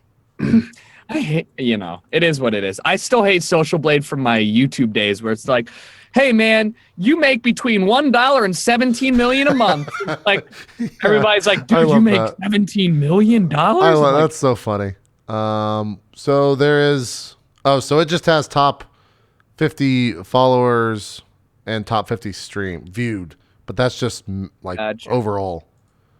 I mean, there's been a lot of honorable mentions. It's been a good year of growth overall for Twitch in terms of just general streams I've seen pick up. I mean, I've seen people like Gothalion, all the Destiny community, and with Overwatch, doubled, tripled her numbers. There's a lot of people out there that like really either were pre-existing that just got a little bump, a nice little nudge in the right direction. I think overall, like this year for Twitch, 2016 might have been a shit year, but for Twitch overall, really a great improvement, like from the ground up. I don't see very many people saying, this year for Twitch, like shit on my life. I mean, there might be a few cases, but it seems mostly positive, which is dope. Yeah. Agreed. Totally agreed. You guys want to talk about? Well, we got about 30 minutes. Let's talk about 2017 games coming up. Okay. Because there's really the first 3 months are like super. February is fucking crazy with all the games coming out. We'll start with January. Too crazy. Looking at this schedule. I'm concerned now. Too fast, too crazy for sure. Oh man. So this is January. Kind of not too many What big is Gravity games. Rush 2? That's it's not a JRPG. It's more just a Japanese influenced game. I wouldn't What call is it this a JRPG. production quality, JP? What the fuck? What? You can see my blue screen. You're not blue screen here because you're Man, green fuck screen. you. Now I you're blue told screen. you I could have done it myself. Derek, No, you're if blue you're screen. going to come to our show, we'd appreciate if you bring your A game. That's true. Oh yeah, you're right. This is my fault. All right. True. Hold on. Let's Okay. just go ahead and fix this now so we're not all surprised at the end. There we go. Okay. good. Subscribe. There we go. Okay. So yeah, Resident Evil 7 comes out Dude, late January. Did you guys play the VR demo of that? Zeke? Zeke played it. I watched Zeke play it. I cannot fucking wait for that. That's the my sole God. reason. That's 99% of the reason why I got a PlayStation VR, so I could play Resident Evil 7.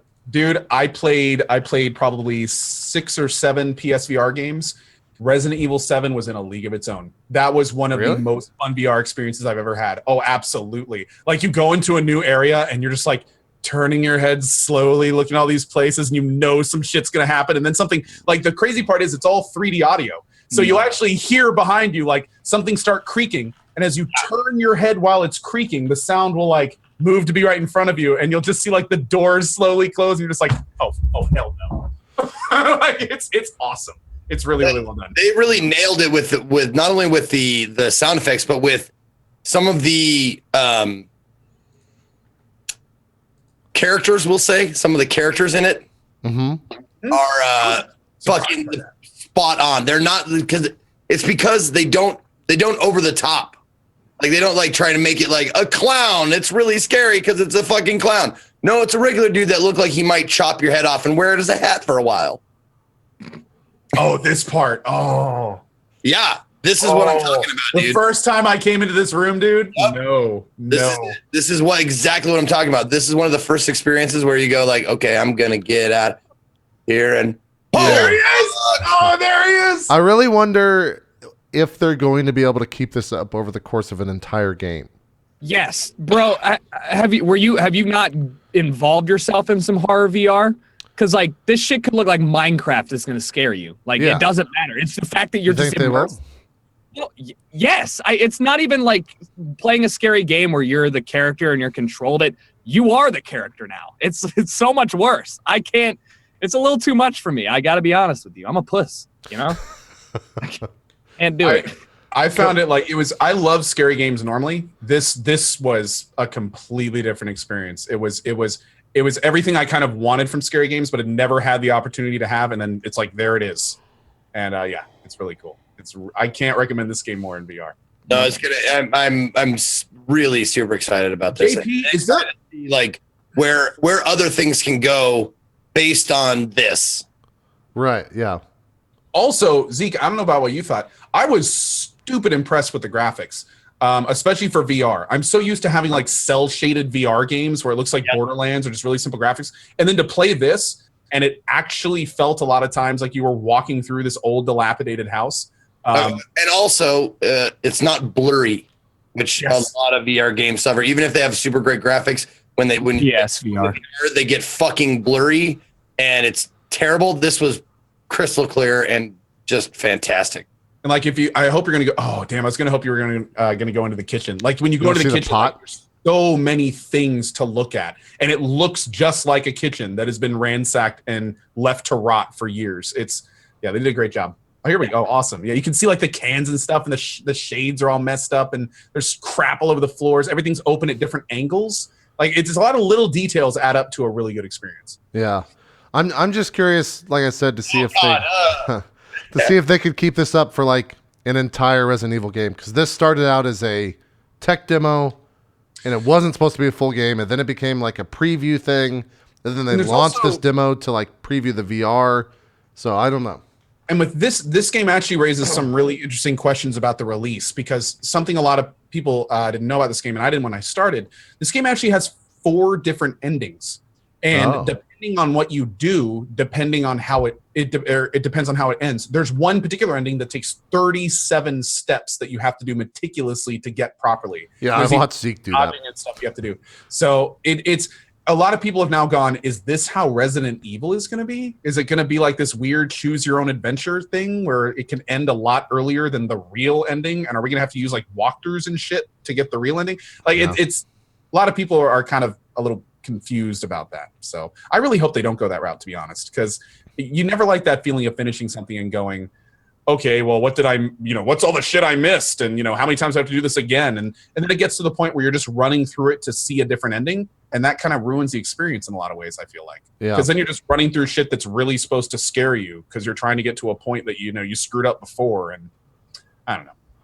But hopefully we'll see. We'll see. I want to see, most games that come out in January they come out in January because they would get swallowed in like November or October where there's a shit ton of other games.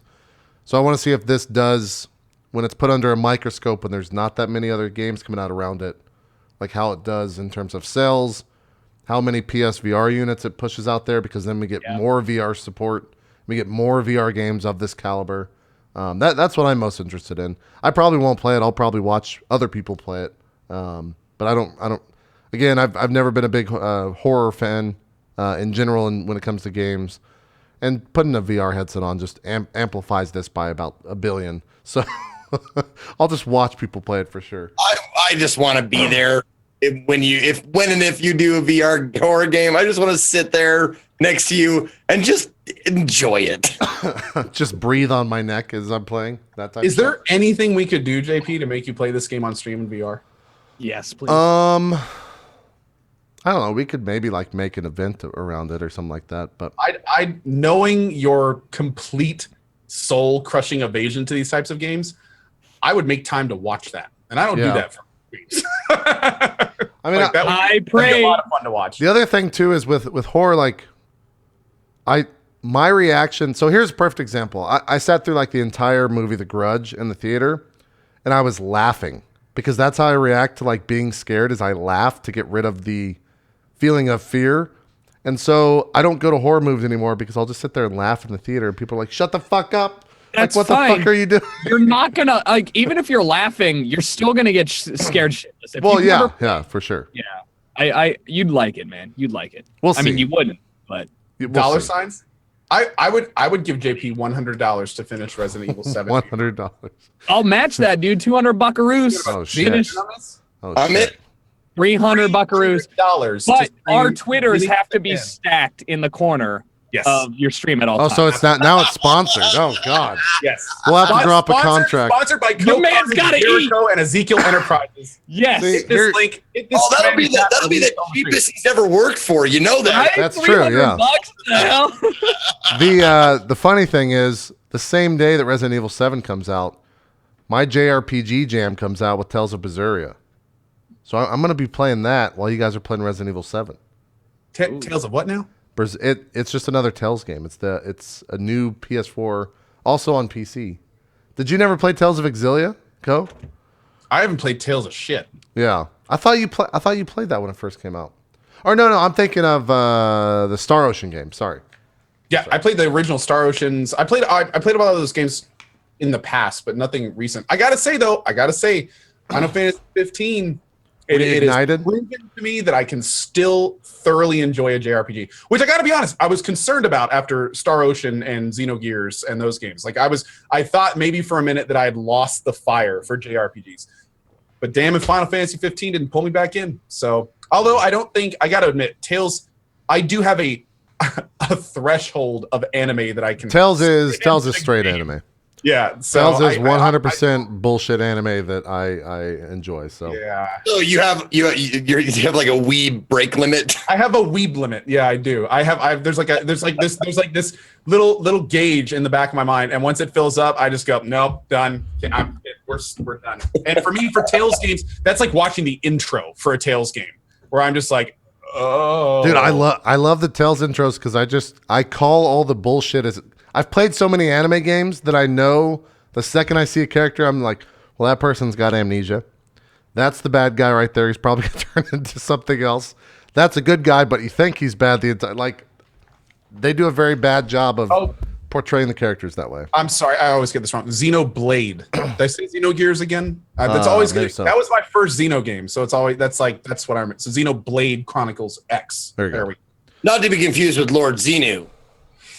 Yeah, not to be. Yeah, exactly. Yeah, Ruler of Scientology. Yeah, Yeah. Or wait, no. Yes. Arch nemesis of Scientology.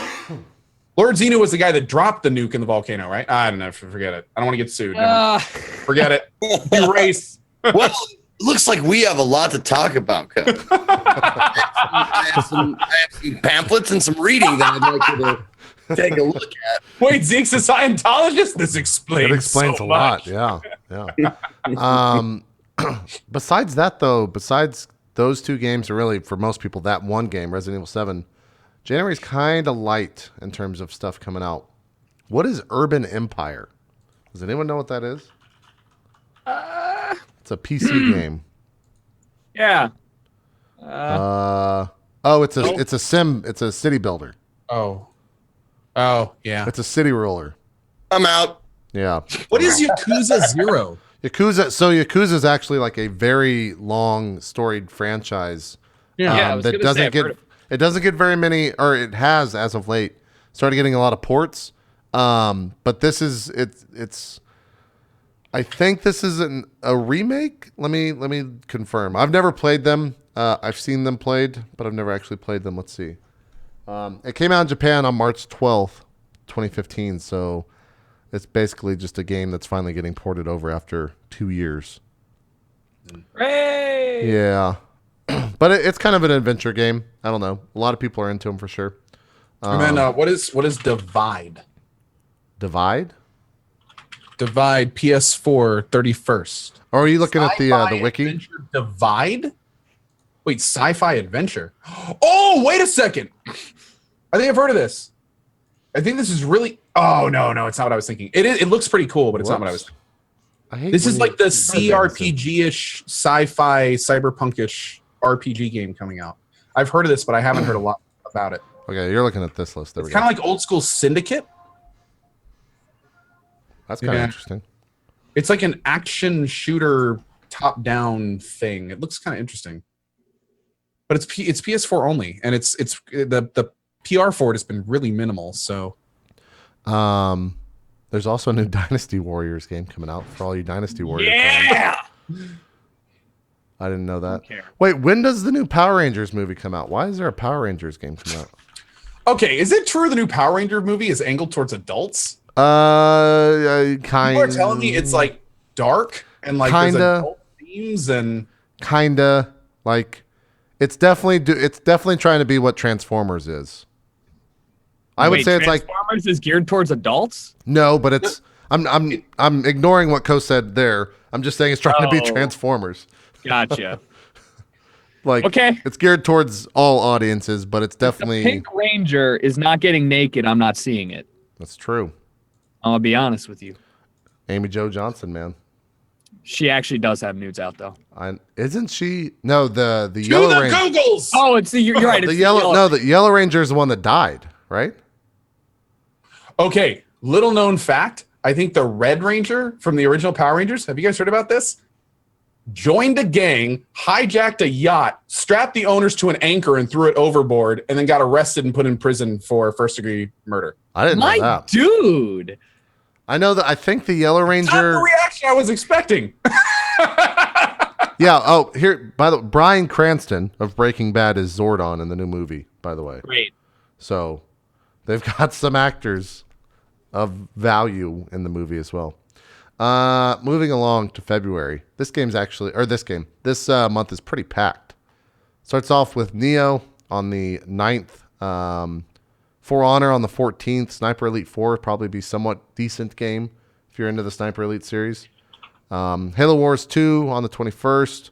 Woo. Horizon Zero Dawn on the 28th. The same day as Torment Tides of Numenera, which I think a lot of people are going to be jumping into. So pretty packed month in February. Did you ever February is going to be huge. Yeah. Did you ever play that Neo demo, Co? With the new Not the one? second one. Okay. No, I didn't get a chance. I was really disappointed because I was really looking forward to it. Yeah, I want to see how that game Closed down, right? Yeah, I don't think you can get it. I don't think it's downloadable. I don't think. I don't have a source or anything for that, but I hope Neo's good. For Honor, I never got to play the beta the first time, but everyone fucking loved it. So freaking awesome. Man. I really want to play game that. is so good. Yeah. Oh, and dude, there's so many mechanics in For Honor that are designed for longevity. Like it's For Honor could be really big. I really hope it doesn't do one of those like big bell curves that a lot of games like For Honor does. What do you mean? Where it gets mad popular for like a week or two, and then people are sick of watching the same fights over and over, and the viewership just disappears. But yeah, no, kind of like I hope it doesn't evolve, basically. I hope it doesn't evolve. But yeah. So, but it is so much fun to play, man. Like I played that game for 20 hours, and I felt like I was barely scratching the surface in terms of strategy and how to do your character. And damn, right when you get to that point where you've just completely massacred 3 guys in a row, and you're like, you know what, I'm starting to get this. Then you come up against a guy that parries everything you throw at him, and then 2 shots you, and you're just like, I don't know how to play this game. It's great. The skill cap is also really crazy. So yeah, I know Fairlight and Stripit have been playing the alpha for that, dude. and Sacro, for the alpha. Really good at that game. Yeah, no surprises there, of course. So that'll kind of suck when it launches for people that haven't played it. At least for me, because I haven't played it, and I'll probably be playing a lot with those guys and just getting fucking destroyed the entire time. So I'll finally get to experience what it feels like to be Zeke. I guess that's what I'm saying. Ouch. Look, he's just over there, just hanging out. So I gotta throw some shade. No, the only thing I'm on that list and I'm really looking forward to is Neo, just because it's going to be torture and Dark Souls torture, and we love every minute of it. Weren't you saying they made it easier or something like that? That they're not trying to make it as hard as Neo. Well, okay, they changed around some game mechanics. Arguably, it's not easier, but it's less punishing. Like and again, we talked about the changes, but I didn't get to actually look at them, so I'm not exactly sure. But what they did is when the first Neo demo came out, all of your weapons had durability, and if you died enough times, then your weapons would just break. So it was like a double punishment. Yeah, you suck, and now you can't use your best weapons. So what I understand, and if anyone in chat has played the new demo, please help me out here. But from what I understand, they kind of like removed that mechanic or changed it to where it was much less punishing in the second demo, because apparently they had so much pushback from people that were having trouble with it that they were just like, okay, we'll turn it off. Like, sorry, okay. But yeah, so we'll have to see. The core combat and the stuff that makes it difficult, though, I think that's exactly where they left it. I don't think that. Yeah, I might check that out. It is difficult. That second boss in the first demo I played, holy shit. Yeah, I remember you saying you had some problems. 3 hours. And like I knew what I was doing. I can't wait for that game. Yeah, it looks pretty cool. Yeah, it's co-op too, so it's like really, it's co-op. Oh yeah. You can just jump in anyone else's game, and you'll scale to their level. And at any point when another person dies around you, you can summon their spirit and fight them. So you can like, oh hey, here's this guy I know, and then you just like start dueling his avatar on your screen. And if you win, you get their loot. And I mean, that's cool. Possibly get some of their it's. There's so many things in that game that are looking forward and haven't been done before. It's gonna be fun. It's gonna be a lot of fun. I didn't know that. I can't wait to see the Dark Souls 3 speedrunners get their hand on it. Yeah. Watch Lobos and that crew. The Elias's and the Lobos and those guys. For sure. Elias. Yeah. Elias? How do you say it? It's pronounced like a yeah, like a Y sound. Elias. I've never been able to pronounce it. No, I called him Elijaz for a long time until someone because I never chat in his chat. Yeah. I lurk in his chat whenever he's doing his speed runs. Yeah, and then finally I said it once, and someone was like, "It's Elias or Elias or so," but I know it's not pronounced like a J. Cool. Gotcha. Good to know. I will keep that in mind. Forget it promptly. I think the big commercial release in February will definitely be Horizon Zero Dawn. They've been pushing that game a shit ton. You're going to see a fuck ton of commercials for that, and hopefully it'll be a game that is worthy of all that, because it looks pretty great so far. And it's Guerrilla Games' first thing kind of outside of Killzone in a very long time. So I want to see how that goes and what that game actually, like how it plays. Because we've seen, you can tackle some mechanical monsters and fucking run around on a thing, and that's kind of it. So I want to see what the minute-to-minute gameplay of that is. My biggest concern for that game is Far Crying it. I really hope they don't Far Cry that game to where they have this really cool big map, but you just find yourself doing the same 3 or 5 things over and over and over. Capture this tower, take this camp, blah, blah, blah. You know, it's just like, I hate, that's what, when I got to that point in Homefront, that's when I turned it off. I literally. Oh, that's when you turn it off? When I turned it off. I wanted to give it a chance. I was like, let's try, let's get to the point where let's see what this game is. And I played it for like an hour and a half, and then it got to the point where it's like, go around the map and complete 9 of our completely scripted encounters. And I was like, you know what, then nope. But a couple quick questions for you, JP. So Halo Wars 2, you were a Halo Wars player, weren't you? Yeah, I played when I did the Halo. Yeah. I mean, I played Halo Wars when we did our full like Halo playthrough, me and Ann, where we played all the games, and I started with that because I think that predates all of the main Halo games. And it was definitely fun. I played on the easiest setting to get through it as fast as possible. I don't know if I'm super hyped for Halo Wars 2. I will probably check it out because it's coming to PC. It's going to be one of their like Windows 10, I think, buy on PC. You get on both initiative games. I think that's going to be, we're going to see Horizon Zero Dawn be Sony's big marketing push in the early 2017, and Halo Wars 2 is going to be Microsoft's big push for their marketing team. So I hope it's good. I hope it fucking wows the shit out of me, but I think if you're not already sold on the Halo's world or the Halo world and that universe, then it doesn't really do anything that's going to be like amazing. It's just more in that sense. Yeah. But cool.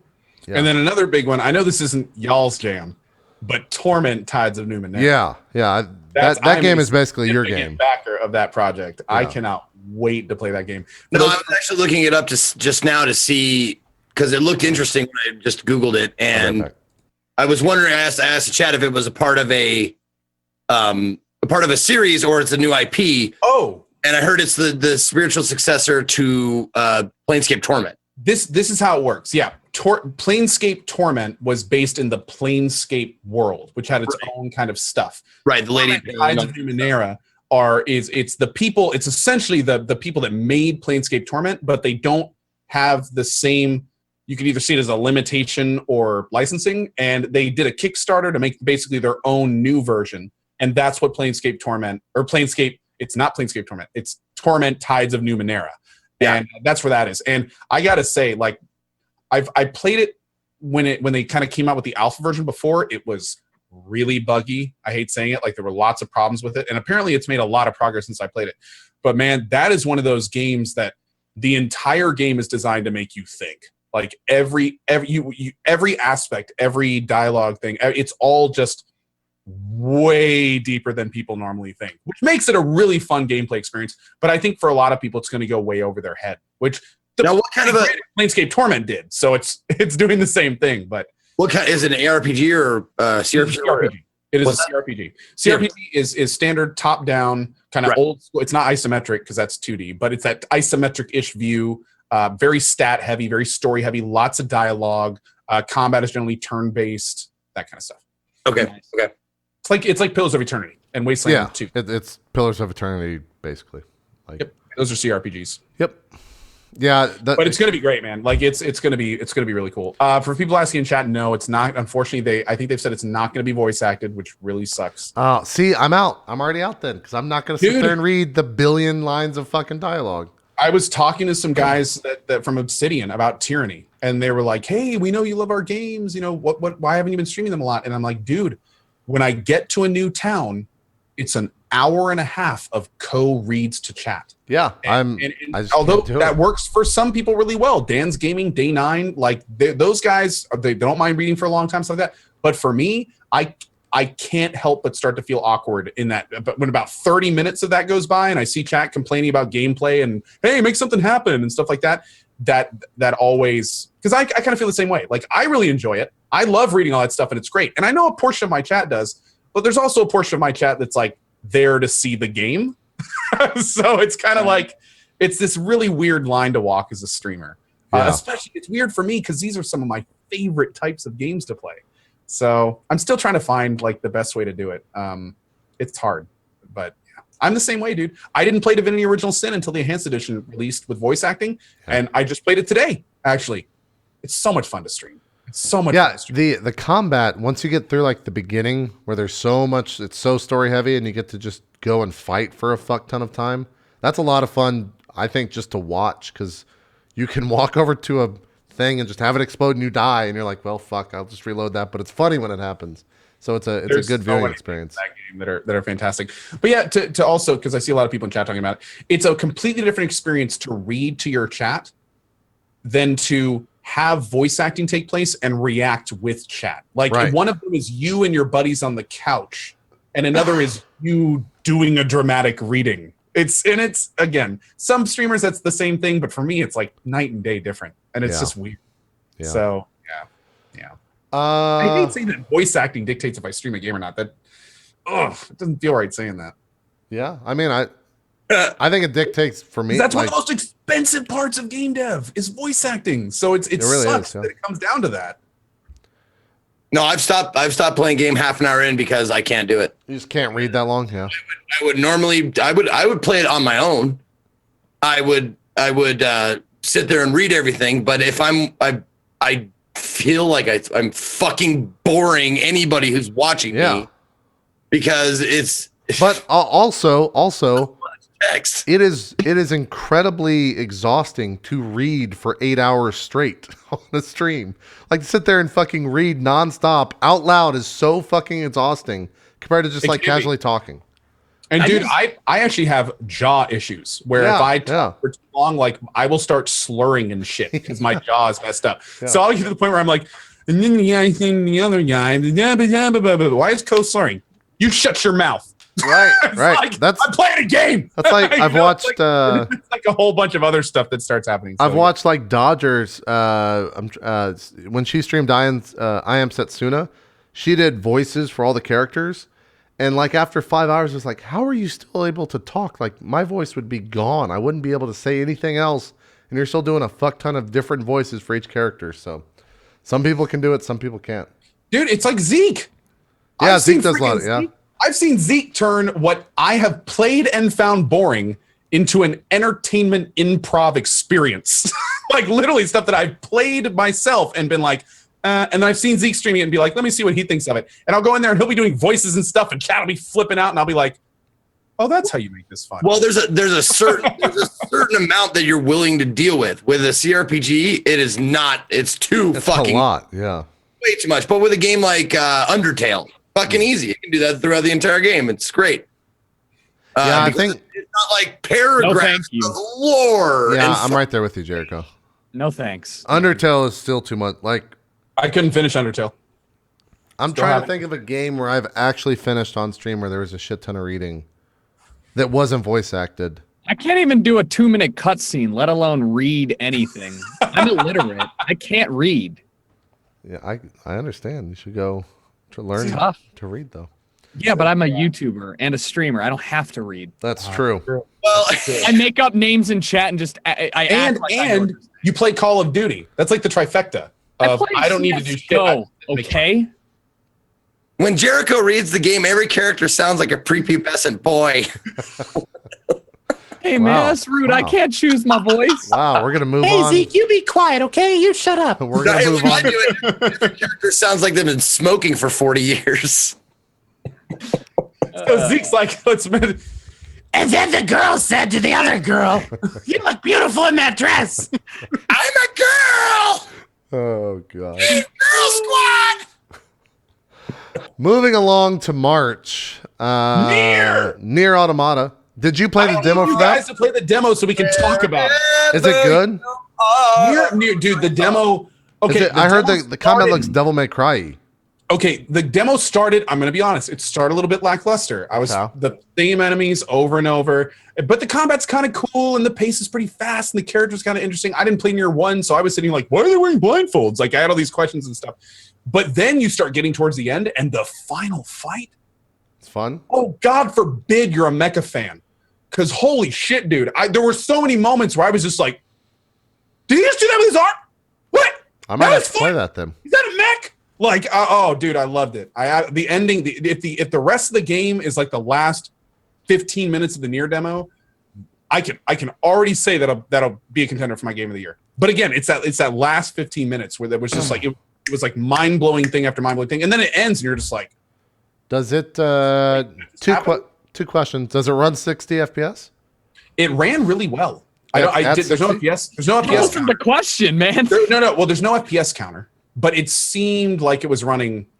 It seemed like it was running more than 30, but it may have not been. It might just be uncapped 6. I don't know. 30. I don't know. But it ran very well the whole time. And question 2: do you have to play the first Nier to understand what the fuck's going on?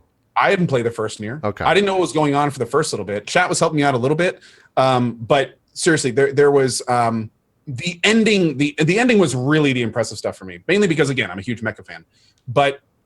It's definitely more. Oh, it is 60. People are saying. Okay, cool. 60, nice. On Pro. But it was. I didn't really understand what was going on, and still had a really good time. And what's cool about the demo is it hints at a lot of really cool features that the demo doesn't go into. Like the entire time you're playing, you're getting all these crafting materials, and every so often you get like a rare drop off an enemy, and you're kind of like, what would I use that for? But you never really get to do any of that in the demo. And it talks about all this cool stuff that it never really goes into. So. It's a good teaser. This demo is a great example of an excellent teaser for the game. So, great. I definitely want you to play it, and so we can talk about it next week if you can make it. How long was it? Oh, not long at all. An hour or so. Oh yeah. Okay. Super quick. I'll add it to the list. I've got a bunch of like. You may like it too. It's very actiony. It's like all the combat is action. There's no. It doesn't really slow down, and there's like action where it's like they'll throw enemies at you that you have to do certain things to kill while other enemies are shooting you. There's even like a few bullet hell moments. It was kind of wild. It was kind of wild. Definitely check it out. That comes out the same day as Tom Clancy's Ghost Recon Wildlands, which might be kind of fun. Are you guys hyped for that? I'm not hyped for that. I wouldn't say I'm hyped, but I'm definitely interested in playing that game with friends. I'm really worried it's going to be Metal Gear Solid 5. Really? Yes. I'm concerned that Ghost Recon Wildland is going to feel like a less tech-savvy Metal Gear Solid 5. Did you see the gameplay for it that they showed? I did. It looked like Metal Gear Solid 5 with less cool stuff. Oh, I didn't get that at all. But have you played any of the other ones, JP? Of the Ghost Recon games? Yeah. Yeah, they were super fucking tactical, right? That's what you're getting at? I was just wondering if you've had any experience, because if you didn't, you probably won't jump into Ghost Recon this one and go, oh, this is the one for me. Like if you haven't previously played any of them, even me, I'm like, oh, I'll probably check it out for a bit. Yeah. I think I'm just interested in the idea of jumping into a game like this where I have 3 other people. Like my dream scenario has always been sitting on a fucking hill with a sniper rifle while 2 of my friends are in the same game, like sneaking into a base while I'm overlooking everything and like telling them where to go. And it looks like so I can do just that. Yeah. Yeah. Yeah. Well, they do all the hard work. Definitely. Yeah. Which sounds great. Exactly like something you'd love. Yeah. I just want to pull off the sweet sniper shot as they're like walking by and the body falls right next to them. Like that sounds fucking awesome. So there's a lot of icons on that screen. It's very Ubisoft in that Christmas, boys. Another thing I'm worried about this game is exactly what we were talking about earlier with Horizons, the far crying of it, where it just becomes this endless grind of finding a place and doing something you've done X 100 times before to clear the camp or take the camp or stuff like that. Like that's become such a standardization for these types of games, where it's kind of like for MMOs and World of Warcraft. Like they established this is how you make this type of game. And then we've had this throng of games since then that have almost mirrored it.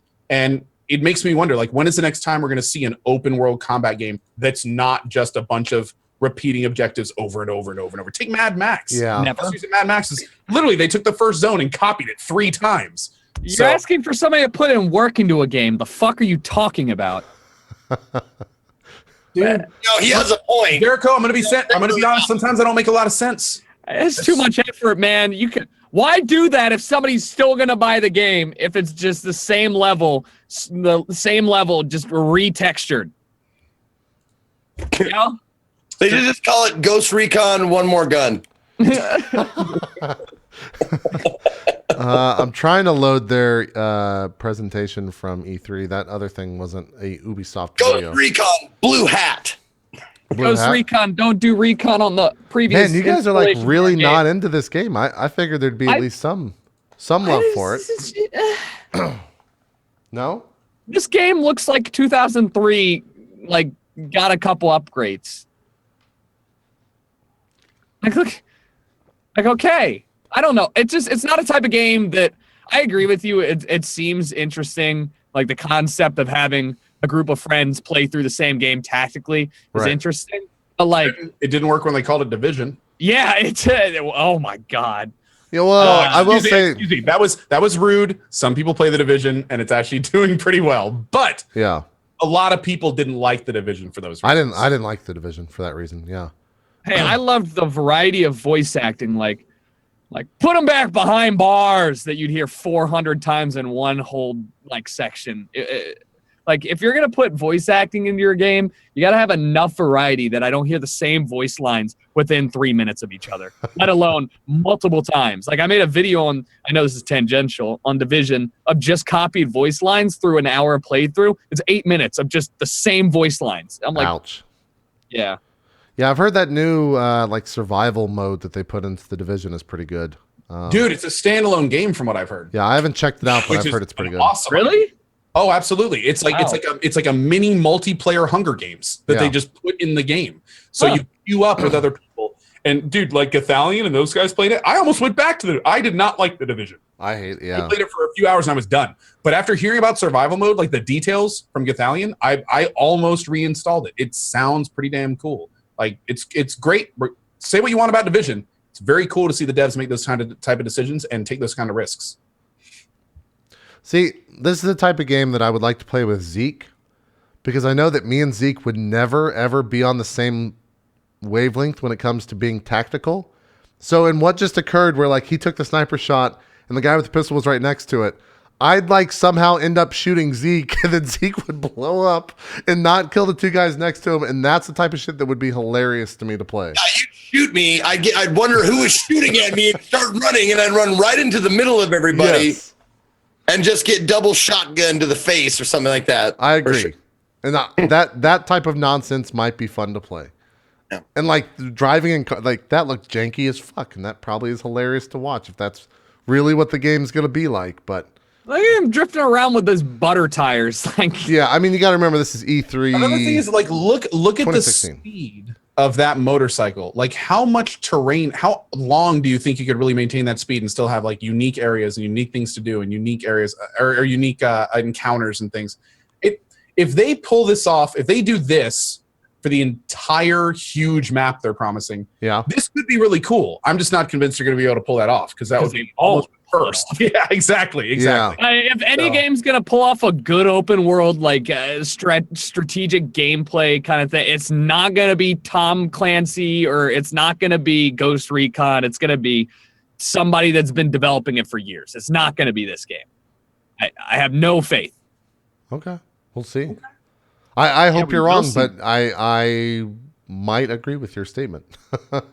Like it's gonna be hard. I for hope them I'm to wrong prove. too. I'd like a game like that. Like this looks pretty cool. There's a helicopter hidden there that I'm sure they set up prior. No, to that. that's random.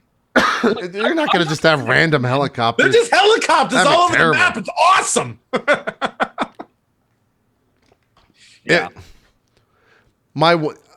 I agree with what Ko said. I hope that there is some, like, if you could create these missions or people could create this type of stuff, that's going to be cool. But if it's a set number of missions, I could see it getting kind of old real quick.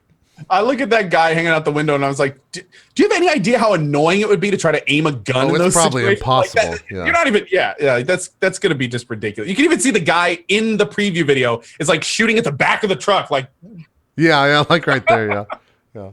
That looks pretty big though. That helicopter is. Yeah. I don't know. I hope it's this almost good. looks Arma 3. A little bit. In the RP servers. Yeah. I wonder if this is because they're pretty big with pushing For Honor into alphas and stuff. I wonder if there's an alpha for this. That there already is. Yeah, there is. I got invited to it. I didn't play it, but yeah. There's been a couple, I think, actually. For Wildlands? Mm-hmm. Yeah. I know there's been at least one. Yeah. I don't know. Like, if you could walk around in that forest and it's not just a fucking thing that you fly over, that'd be kind of cool. We'll have to see. Yep. Looking forward to trying it though. We'll see how it goes. Definitely. A game that we are all going to have to play. We're all going to have to decide on a VR that we all have, probably PlayStation VR. 5. We're going to play Star Trek Bridge Crew. Yes! I've never played it. I'm excited for that. I'm so fucking excited for that. Aurelian's in, right? How many people can play at once? Aurelian's in. I want her in. Well, I mean, Aaron is super psyched for it. Yeah, We should do an hour on drop frames of that, JP. 4 total. Captain, engineering, weapons, and... Commander? Dude, can we just do an entire drop frames episode of Star Trek VR? Captain, Yeah, weapon. I'm down. Is that okay? Let's do that. Captain, weapon, propulsion, engineering. Comes out on the 14th, so Has anybody played? They haven't had any play. we do it They on had the 15th. demos at E3, right? Yeah, Zeke played it. I Yeah. have demos at events and stuff, yeah. But I don't believe there's a demo you can get. Correct me if I'm wrong there. I don't think there is. I was just wondering if anybody's had hands-on with it yet. Or at least hands-on with a demo. And people are saying it's cross-platform, too. Oh, it's cross-platform. I didn't know that. Even better. It's coming out on Fuck PC. the PSVR. Vive all day. Yeah, it's PC. Now, Xbox, Jericho, tell me or something. PC, Have you PS4. tried both of them? I've tried all of them. Oculus Touch. Do you like the Rift. Vive over the PSVR? Yes. It's not even comparable. Like they're Really? not even Now, the what makes you say same that? realm. What the playable space is like the difference between a nice experience and actually VR. You know, like if you don't have a playable space, at least the size of Vive, and I still find that a little bit constraining. You're not on the same level. Like Oculus and Vive are up here, and then it's like PSVR and HoloLens, and then it's everything. Dude, So wait, hold on. You sound nothing like a gamer. I don't want to fucking get up. I don't want to walk. I know, that's kind of the like I was all about the Vive. And I have a VR. Play a VR game. I have a VR room. If I want to walk sound around, like I'll go the the- fuck outside and play goddamn baseball or something. What? That's the dumbest statement ever. Play guns with my cousins out in the fucking park. I got to admit, I have a PS. I have like a room dedicated to VR with a Vive set up and the stuff screwed, the sensor screwed and everything. I honestly think I've had more fun playing Elite Dangerous sitting still in PSVR. Sitting like do you really feel that the walking around and stuff really makes the VR experience? You two are the only humans in the history of life to ever say that the PSVR is even remotely close to the same experience. Holy shit. Cole, Hey, you ready for this, when Jericho? did you get your I medical actually like marijuana the license? PS4 VR more than my Vive right now. What? The fuck? Well, okay.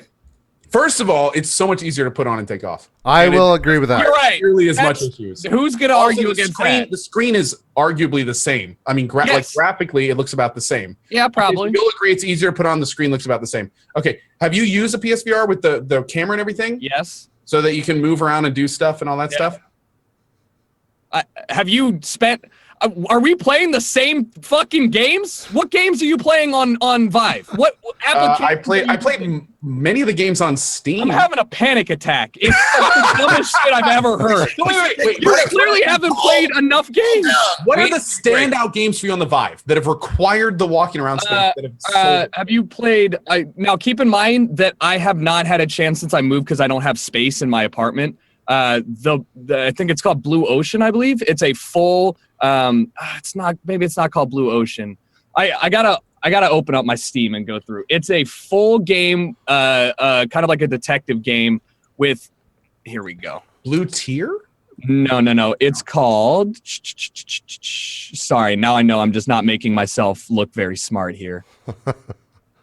Are we gonna take a break? Because I gotta take a wicked piss. Take a piss. I can't even find it. So you know what? I just gotta. yeah. Oh, it's called the Blue. No, it's not. That's the whale encounter. Fuck it. I don't know what it's called. How about that? Just take his word for The it. It's gallery. better. That's what it is. The Yeah, gallery. Call of okay. Starseed. There it is. Wait, Sorry, Jesus. The gallery. Call of the Starseed is one of the coolest experiences I've had. It looks actually like. I feel like you have to experience it because it just seems to me like you've played a couple games in Vive and then you've been like, well, the ease of access on PSVR makes it better, which I agree with. Kind of exactly where I am. Then that's what I'm saying. Like, I agree with you, and everybody will. The Vive is a pain in the ass to set up, but they're not even It really remotely close when you get down to, like, have you tried AltSpace VR? which is a full community, which is like Second Life almost, where you can basically live in an entire room, throw YouTube videos up, listen to music, interact with people, play mini games. I agree with you that PSVR is going to be the way forward in terms like the general public. Like a lot of people have PS VR capable systems, the PS Pro, all that shit, and the Vive requires this huge gaming PC. But like, what it feels like what you're saying is the equivalent of somebody saying like, whoa, well, have you tried the ease of an Xbox? Like, why play on PC? It's like, well, because here's another way to look at it. One of my favorite VR experiences so far has been a little dangerous. I get so sick playing that. So that might be different. I not only don't get sick, the immersive level of doing space combat and having someone fly to you and through your ship and you to being able to track it with your head and then without looking at your console, swing your ship around to look at it. That kind of shit that's why I use VR. Like that kind of, exactly. And that would never work in a room situation. Why do you know that you can do that in Vive just the same? Of course you can, but my VR headset, my PSVR, or excuse me, in this case, it's an Oculus Rift, is lighter. I don't need to move. It doesn't require. You don't need to move, and you can set up the Vive the exact same way. You just said the benefits of it. We're having sensors and VR. Yeah, but then you just completely say that the whole reason I'm using it is because it's different. I'm saying that you can do everything. That's exactly what I'm saying. Then what are you arguing? What are we yelling? If you remove the biggest thing that the Vive brings to the table, the room scale, then it's the same as the PSVR. Well, no, that's the thing though. We were comparing headsets. Like that was what we were doing. We were comparing experiences. I was comparing headsets. Now, to be fair though, I used the PSVR with the camera and did Job Simulator, which you have to move around and you have to turn and do like all sorts of stuff, and it worked great for that. Like I thought it was a lot of fun. I had a good time with that, and it's also like it wasn't now. Granted, it was not nearly as good as when I used the Vive. Like the Vive with having that many square feet of being, and I put my sensors as far as I could in an empty room. That's awesome. Don't get me wrong, but it felt kind of like it didn't feel different on the PSVR. I felt like you could have done the same thing. You're also talking about a game that's specifically developed for all platforms of VR versus a game that's developed to utilize the Vive's open space. So like, have you played? I can't remember any of the names. There's a game that's literally made for a 10x10 room space area, which, albeit, is a lot of room and people don't have that. It's all about escaping from it's like an escape room, but it's meant for the Vive, and there is no fathomable way that you could get anywhere close to the experience in the PSVR, even in the same, like, kind of, even if you had a smaller room scale. It's just not even remotely the same. So 2 VR headsets. Yeah. That you say have like the same screens and stuff, and you're saying they're completely different experiences. Because of the size and scale of room scale, which clearly you seem to have said you don't use. Not too often. No, I don't. But then again, okay, to be fair though, I checked out most of the room scale games when I got my Vive. None of them seemed really good. When was that, and though? Here's the thing. I did not get this gallery game. Budget cuts. Sorry, that's what it was. Budget cuts, yeah. I bought it when you mentioned it. And if you have any other good room scale games, I'd love to hear about them. The only ones I could find were like some weird basic indie RPG and like a few other ones where the room scale didn't really work. When I said that was like right after it came out too. So like I you know what? Like I get it. I mean, I agree with you that the PSVR is more than likely the way. Jesus Christ, JP. Yeah, you know what? Fuck it. Everybody's right. I'm done. It doesn't make sense to me. I can't argue with you, man. We don't see eye to eye on this one. I think I don't think I've seen what you've seen. So it's different. Not. So like I've downloaded the gallery. If you have other room scale things you recommend, I'd love to check them out. I'd love to get swayed to your side, but I have not yet found the game to do that yet. All right. Have you played Accounting? I've heard it. Oh, I haven't downloaded it. I haven't tried it yet, though. I heard it was kind of like Job Simulator, try it out. Right? Yeah, to an extent. Yeah. Is it room scale? Do you actually move around in it? Yeah, to an extent. It's also like Audio Shield. That's the only game that has tempted me to get the Vive. Yeah. I mean, The other thing that sells it for me is the fact that I can use my Vive as a computer screen where I sit in a 3D screen, and I can make it IMAX size or bring it close to get with virtual desktop and load in 3D videos, games, etc. directly into that. So sometimes I won't even bother going and setting it up. Like I have two base stations in my office. I'll just throw it on. But I don't know.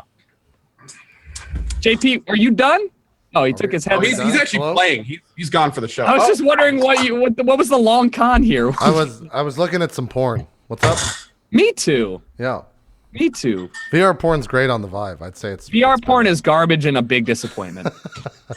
If I wanted to fuck a skyscraper, I have no other option, but like that's what it's like. Have you done I think the VR porn thing, and it's really not great. You have to have it tailored to you, both gender-wise and racially, because it's going to be weird if you look down and you see either a vagina or, a black dick. Because I obviously don't have one of those or either of those. So it's a little funky. Good pop.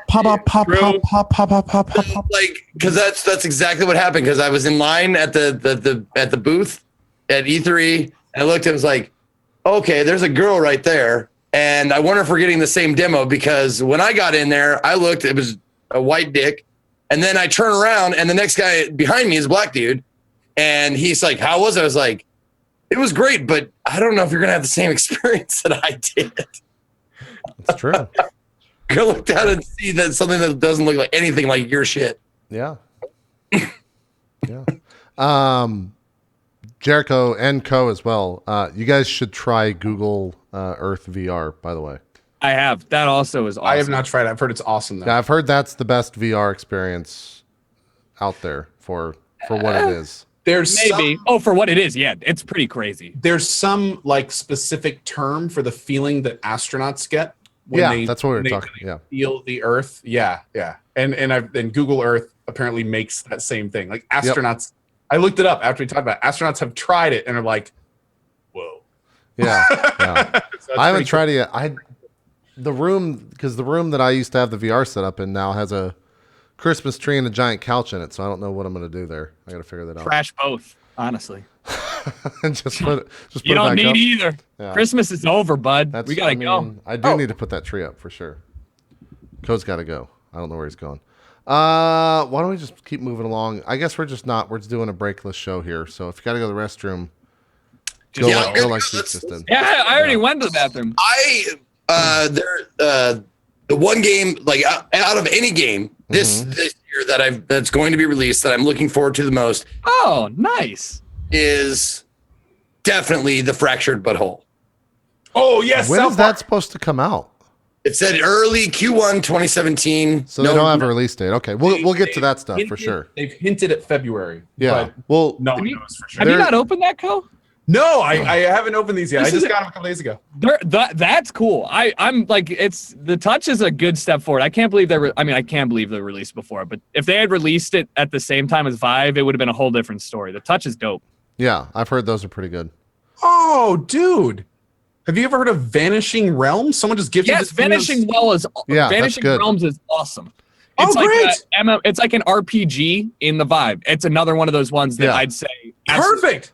Thank you, Life Filter. That's pretty good. He just gifted it to me and was like, if you like VR games, you need to try this. So that's perfect. Yep, I've played through that in full. It's good. Dude, look at these little things. Holy shit. That's what I'm saying. Those controllers, while weirder looking, I feel are better than the Vive controllers. These look nuts. They're so tiny, man. They fit on like... Now, how do these things work? I heard these like create room scale by themselves. Is that accurate? I don't own one, so I can't tell you. I know that the room scale is not as large as the Vive, but it's in between. It's up there. I think it's like 6x6. Chat, hello. Oh, it came, wait, though. It came with a second one of the base stations for the. Oh, there you go. So it does. You have to. Oh, I didn't know they had base stations with that. Yep, but it only has one. You just like I use the only thing I've really used the Rift for so far is Elite Dangerous, and you literally just pop it on your desk and aim it at your camera, and it works fine. Like it's super easy, and didn't take barely any setup. So I was impressed. Vive was different. I had to kind of mess with that a little bit. For some reason on my Vive, and I heard some people get this problem and some people don't, it couldn't detect my floor properly. So like it kept putting me in the floor. So when I put on my headset, settings, 6 inches from my floor, settings, calibrate floor, put the controller. I know, right? Where you put the controllers on the floor and it senses them. For some reason that wasn't working. Like I'd put my sensors in the middle. I had 2 different sensors. I put my controllers in the middle of the floor, in the middle of them, and it just kept putting me like 6 inches above the ground. So I couldn't play anything. But I finally got it working after finding like a hack thing. But yeah, it was a mess. It was super janky when it came out. I'll be the first to tell you. Yeah. What the fuck? What? Hi, Zeke. What? Jericho, what are you talking about? Since Zeke's hat. Oh, I don't see anything. Are we good? Are we good with VR?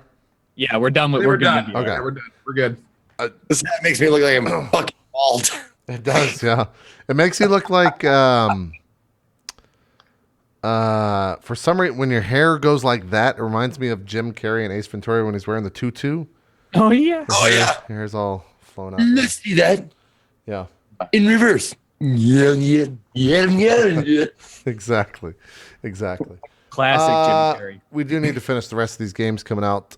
Outcast still doesn't have a launch date. For some reason, that's in March, so maybe it will come out in March. God, that game could not get here quick enough. Yeah, we'll see if that's any The good. demo was incredible. They haven't announced that they're playing on VR that, have they? Not yet. If they do, that would be cool, because then I could watch people freak out. I feel like that would definitely trump Resident Evil 7. Depends on how they do it. It depends on how they do it, because Resident Evil 7 was built for VR. Outlast probably not. So. Exactly. Yeah. But Outlast definitely has the shock value over Resident Evil. Did you play the demo, Jericho? Yes, I was what do you think about it? I honest to God was like, I think that's enough for me, guys. I think that like I got what you needed from me. I'm gonna tap out and watch other people play it now. Like it was. And that ending. Right, that was the biggest part. I was like, thanks. Go grab some ice, It's just gonna right. Yeah. Oh God. Just thinking about that ending just hurts a little bit. Also, yes, Chad, I am aware that says Outcast. That's why I don't care about that game and why we're talking about Outlast. So, there's no need to correct me there. And then some other games that just have some scatter release. Zeke, what's up? Outlast on the list? No, there there's. Oh, there it is. Q1 2017. That's on. I'm looking at. Yeah, you're getting ahead of yourself. Persona 5 again, JRPG jam. So I'm going to be all over that for sure. Ukulele looks pretty fun. I'm interested in more Banjo-Kazooie-ish type games, so we'll see how that goes. Bulletstorm is that game they announced at the Game Awards, which looks kind of weird. Amazing! The greatest game ever. It looks kind of weird. And then I don't know what Battalion 1944, any of that stuff is. Bard's Tale 4 and Shenmue 3 are still up in October and December. And then we get into the unscheduled releases, which is actually the majority of the games. So we'll just run through these real quick. Absolver looks really cool for what we've seen so that's far. The fighting, right? Yeah. Yeah. Dude, something just totally caught me off guard here. There's a new Aquanox game coming out. What is that? Have you guys ever heard of this? No. Aquanox 1 and 2 are games that were made decades ago about a complete, it's basically like everyone is retreated under the surface of the waves. So everyone lives underwater. And the game is about like you're in a sub and you have to like do stuff in your sub. And it's like this crazy simulation. And right here, Aquanox Deep Descent wins simulation. And you go to it and it's freaking Aquanox from Aquanox and Aquanox 2 Revelation. No, never heard of it. I had no idea this was coming out. Yeah, its original release was in 1996. Huh. Wow, that literally is decades ago. I was going to call you out on that, and then I was like, oh, It's 2 decades that ago. is actually decades ago. Yep. Wow. That's cool. I had no idea there was a new one being made. I didn't know Dragon Quest 11 was dated for Q1 and Q2. That's kind of crazy. That's another big JRPG. Okay, here's one. I hope you guys have heard more info than me on this. Conan Exiles. This is that new survival game coming out from Age of Funcom. I saw a dev stream a little bit ago of it, and it looked kind of like Reign of Kings or Ark. But have you guys heard anything about this? No. I No, I know nothing about that. What what type? You said it was survival, but what type of survival are we talking about? Now, I don't know if you played Age of Conan. I think it's the same MMO, yeah. style. Yeah. So it's basically like from what I saw, it's like Age of Conan converted into a survival game that like Ark essentially in that world, to where you have to craft stuff and build stuff and you survive and there's NPC camps around and you have your swords or your bows. And I mean, I hate to say it, looked like a pretty generic survival game, but I'm wondering if it's doing anything interesting that kind of sets it apart. I don't know. I don't know. Telltale's Guardians of the Galaxy is coming out sometime. Yeah. Injustice 2 in Q1. That'll be pretty fun. First Injustice sold a lot for fighting games. Divinity Original Sin 2. Yep. Technically that's already out in terms of actual playing and buying it, but well, it's not done. It's not done by any You means. can play like a demo, but I don't think you can do the full game yet. Yeah. Final Fantasy 12, The Zodiac Age is finally being released as an actual game in the US, so you can buy that sometime for the PS4. Red Knot finally comes out.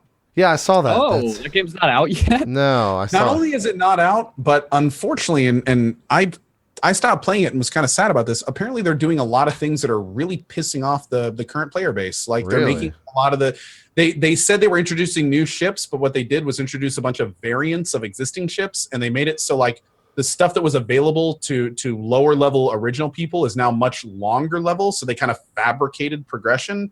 And apparently a lot of the regulars are not super jazzed about the changes. I haven't seen them personally, so I need to check it out still. But yeah, kind of unfortunate because that game was really on the up and up for a long time. Yeah, that sucks. Lords of the Fallen 2, I didn't even know that was in development.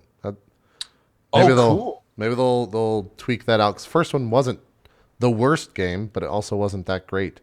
I couldn't finish it due to a bug. Yeah, yeah, that's right. Of course, Mass Effect Andromeda comes out in Q1, Q2. I thought they put Full Throttle remastered. Where is that? Yes. I didn't see that. Wait, is Mass Effect really? I thought that had a launch date. Was I wrong? Dude, I had no idea they were remastering that game. No, it just says Q1. That game was my jam back in the day. Oh, apparently it says April 17th. Is that? Yeah, so it comes out in April. This is not updated, I guess. Oh, they still have Hero's Song on here. I saw that. Sad face. Marvelous Capcom Infinite will be pretty big and fun. Another man, there's a shit ton of JRPGs. Ni no Kuni 2 coming out. Where's Marvel? Wins, not wears. When? Damn it! Fuck. Fuck that by me. What is Overkill's The Walking Dead? Never heard of it? Never heard of it. Did they scooped that license? Payday. That's a Starbreeze Studios game. Oh, and of course, Mass Effect. The VR experience? What is this? That just what? What? This doesn't show me at all what it might be like. What the fuck is this? What am I watching? This is a trailer. Yeah, like a movie trailer. Oh, here we go. Oh, that could be cool. Okay. That looks very early on. I think I played a demo of this at San Diego Comic-Con 2 years ago. Really? That might be what that is. Interesting. I didn't even Is know that was actually a based thing. in the franchise or just the name? I don't know. Uh, I mean, I guess it would have to be because Walking Dead, I'm sure, is trademarked to hell, right? yeah. Yes. Oh, and then right down the list, Prey. Oh man, I hope that's good. Oh yeah, break another new IP. Well, kind of. I mean, I guess that's a new IP. It's a re-envisioning. Yeah, re-envisioning of a game that already existed. Yeah. I don't. Pyre. Pyre What is is the Pyre? game from the people that made Bastion. Supergiant. Yeah. Yeah, that's right. That's right. That's right. I think it's a. It's not it's not what you think it is. I can't think of what type of game it is. I think it's a card game. I forget. It's not something they normally do. Oh yeah, I fucking forgot. Red Dead Redemption 2 was announced. Yeah. And Sea of Thieves might actually get released. I bet you that's going to get delayed. There's no way that's coming out in Q1. I was gonna say, have they even had like a playable beta yet? No, that's They had a probably limited going to get. alpha. Yeah, that's probably going to get. Speaking of, and moving down the list a little bit, the new Zelda game, that's going to be huge. I know that'll probably be the biggest release of I the have year. not played a Zelda game for over 10 plus years, and I am hyped for this new one because of all the new stuff they're doing in it. It looks great. Have they released any kind of date for that? Q1, Q2, Q3, anything?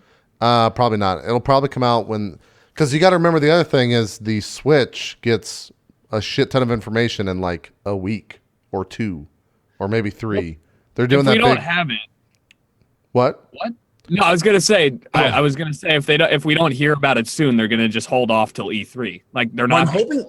Is it going to be a Switch launch title? Like, that I would don't be know. great. Yeah, maybe. It's. I think that's that and like one other game are the only games announced so far for the Switch. I was gonna say we're talking about Nintendo. There's gonna be 3 launch. Yeah, we'll have to see. I forgot that. When is that Nintendo press conference? Is that the 21st of January? Let's see. January 12th, apparently. The 12th? Okay, so yeah, that's in about 2 weeks. I'm super excited for that. I hope that's cool. I hope we get to see Zelda, some not some a good Switch stuff. release. Is what Chad says. Gotcha. They delayed it. Delayed it. Delayed it. I've got the new Uncharted game coming out, The Lost Legacy, that features the 2 chicks, which will be more Uncharted's not a bad thing. I just hope they maybe go a different route in that because I've played 4 Uncharted games and the gameplay didn't change too much, but it was pretty to look at. After 4, man, they've got a lot to live up to at this point. They do. Like, it's gonna have to be freaking amazing in terms of the non-gameplay, the action sequences. Hey, Destiny there. Yeah, and I didn't know they were doing a new Need for Speed. Yeah, Need for Speed never dies. Like, It doesn't. EA will not let that die. EA can puts we it on there. say with confidence that's probably one of the longest active franchises to exist? It's Yeah. longer than Call of Duty. Well, I remember the playing it on- funniest part about that is Need for Speed went up against Burnout, right? Because those were kind Yeah. of competing games. And then EA bought Criterion, who makes Burnout, and now the Burnout team works on Need for Speed, and it's nothing like Burnout, which was the better game, which makes no fucking sense. Hey, Like, don't talk that slanderous bullshit. Need for Dude. Speed was always the better of the 2. Burnout Paradise is one of the greatest games on the 360. They were different games. One was about destruction. You just and said it was the awesomeness, better game. but it was the better game. JP, No, let dude. me drift. Need for Speed was one of the best. Or sorry. Burnout Paradise Yes, was one of the you're right, best exactly one of the best ever. games, if not the best game for the 360 of all time. We'll was continue on. Star Wars. I forgot that Battlefront sequel thing they were talking about. That's You kinda think weird. they're gonna actually give it some content? There's new Star Wars game or a new Star Wars movie coming out next year. So I don't know. They're going to make more money off it, though, Jericho. Yeah, well, okay, yeah, you're right. That's about it, though. That's a true statement there, bud. Also, a game that is kind of under the radar right now, not a lot of PR, but looks pretty cool, is Vampire. There's actually I'm talking about that. Yeah, there's a couple people that have mentioned in the game dev world that it's like a spiritual successor to Vampire the Masquerade, which is a really great game that a lot of people played. But I mean, it's Bloodlines. Yes, the game you played, Zeke. Vampire is said to be a kind of spiritual successor to it. However, it's still very early, and there was like apparently something leaked that was really unimpressive about it many months ago. I think like mid last year. It's been in development for a while, but it looks like it could be really cool. And I think I speak for a lot of people, and I hope it's done really, really well. There hasn't been a good vampire game in so long. Here's something that you might like, JP. It's from the same developers from Life is Strange. Yeah, I just saw chat saying that. Ooh. I mean, if I get to play a teenage vampire girl that goes into high This school is and stuff, actiony, man. This is yeah, action. I know it's nothing like it. That's what I'm saying. It looks. I mean, graphically, this looks cool. This is from E3 2016, so this is, I think, the most recent footage of it. Looks kind of fun. Interesting. Yeah. Have you admitted to yourself or in public that you really actually want to be a 17-year-old Japanese girl? I'm just wondering if you've ever admitted that openly, because that's the first step towards accepting yourself. Is it? Is Is it? admitting things openly. All right. Have you accepted Go and ahead. embraced weebology? Go ahead, say it. I want to hear you say it. I want to hear it come out of that bearded mouth of yours. What am I supposed to say? That I've accepted I'm a 17-year-old female? That you want. That you're a weeb. Oh, that I'm a weeb. See, here's the thing. I don't think you're a weeb though. The thing is you guys think I play the JRPGs and I'm like excited that I'm playing. I play the JRPGs because I know all the tropes and think they're fucking hilarious. That's why I'm like super excited by those games. That's great. I only do meth because like my friends do it, not because I really want to. I mean, you shouldn't do meth. Meth is really bad for you. Probably shouldn't do that many JRPGs, to be honest. No, JP. it's perfectly fine. It's great. It's great. I never basically. I never overdo it. I know when to Yeah. stop. I know my limit. Yeah. I can stop anytime. What I was gonna say is my gaming brain never grew out of the PS2 era, and so I'm still like JRPGs are pretty good, guys. Like they're pretty good games when they're actually just like been a constant slope downwards. But I still fucking like this is the one, you guys. This is the game that's gonna be great.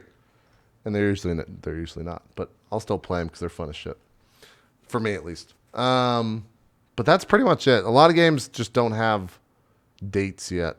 I think the other big stuff is going to be the Switch. But go ahead.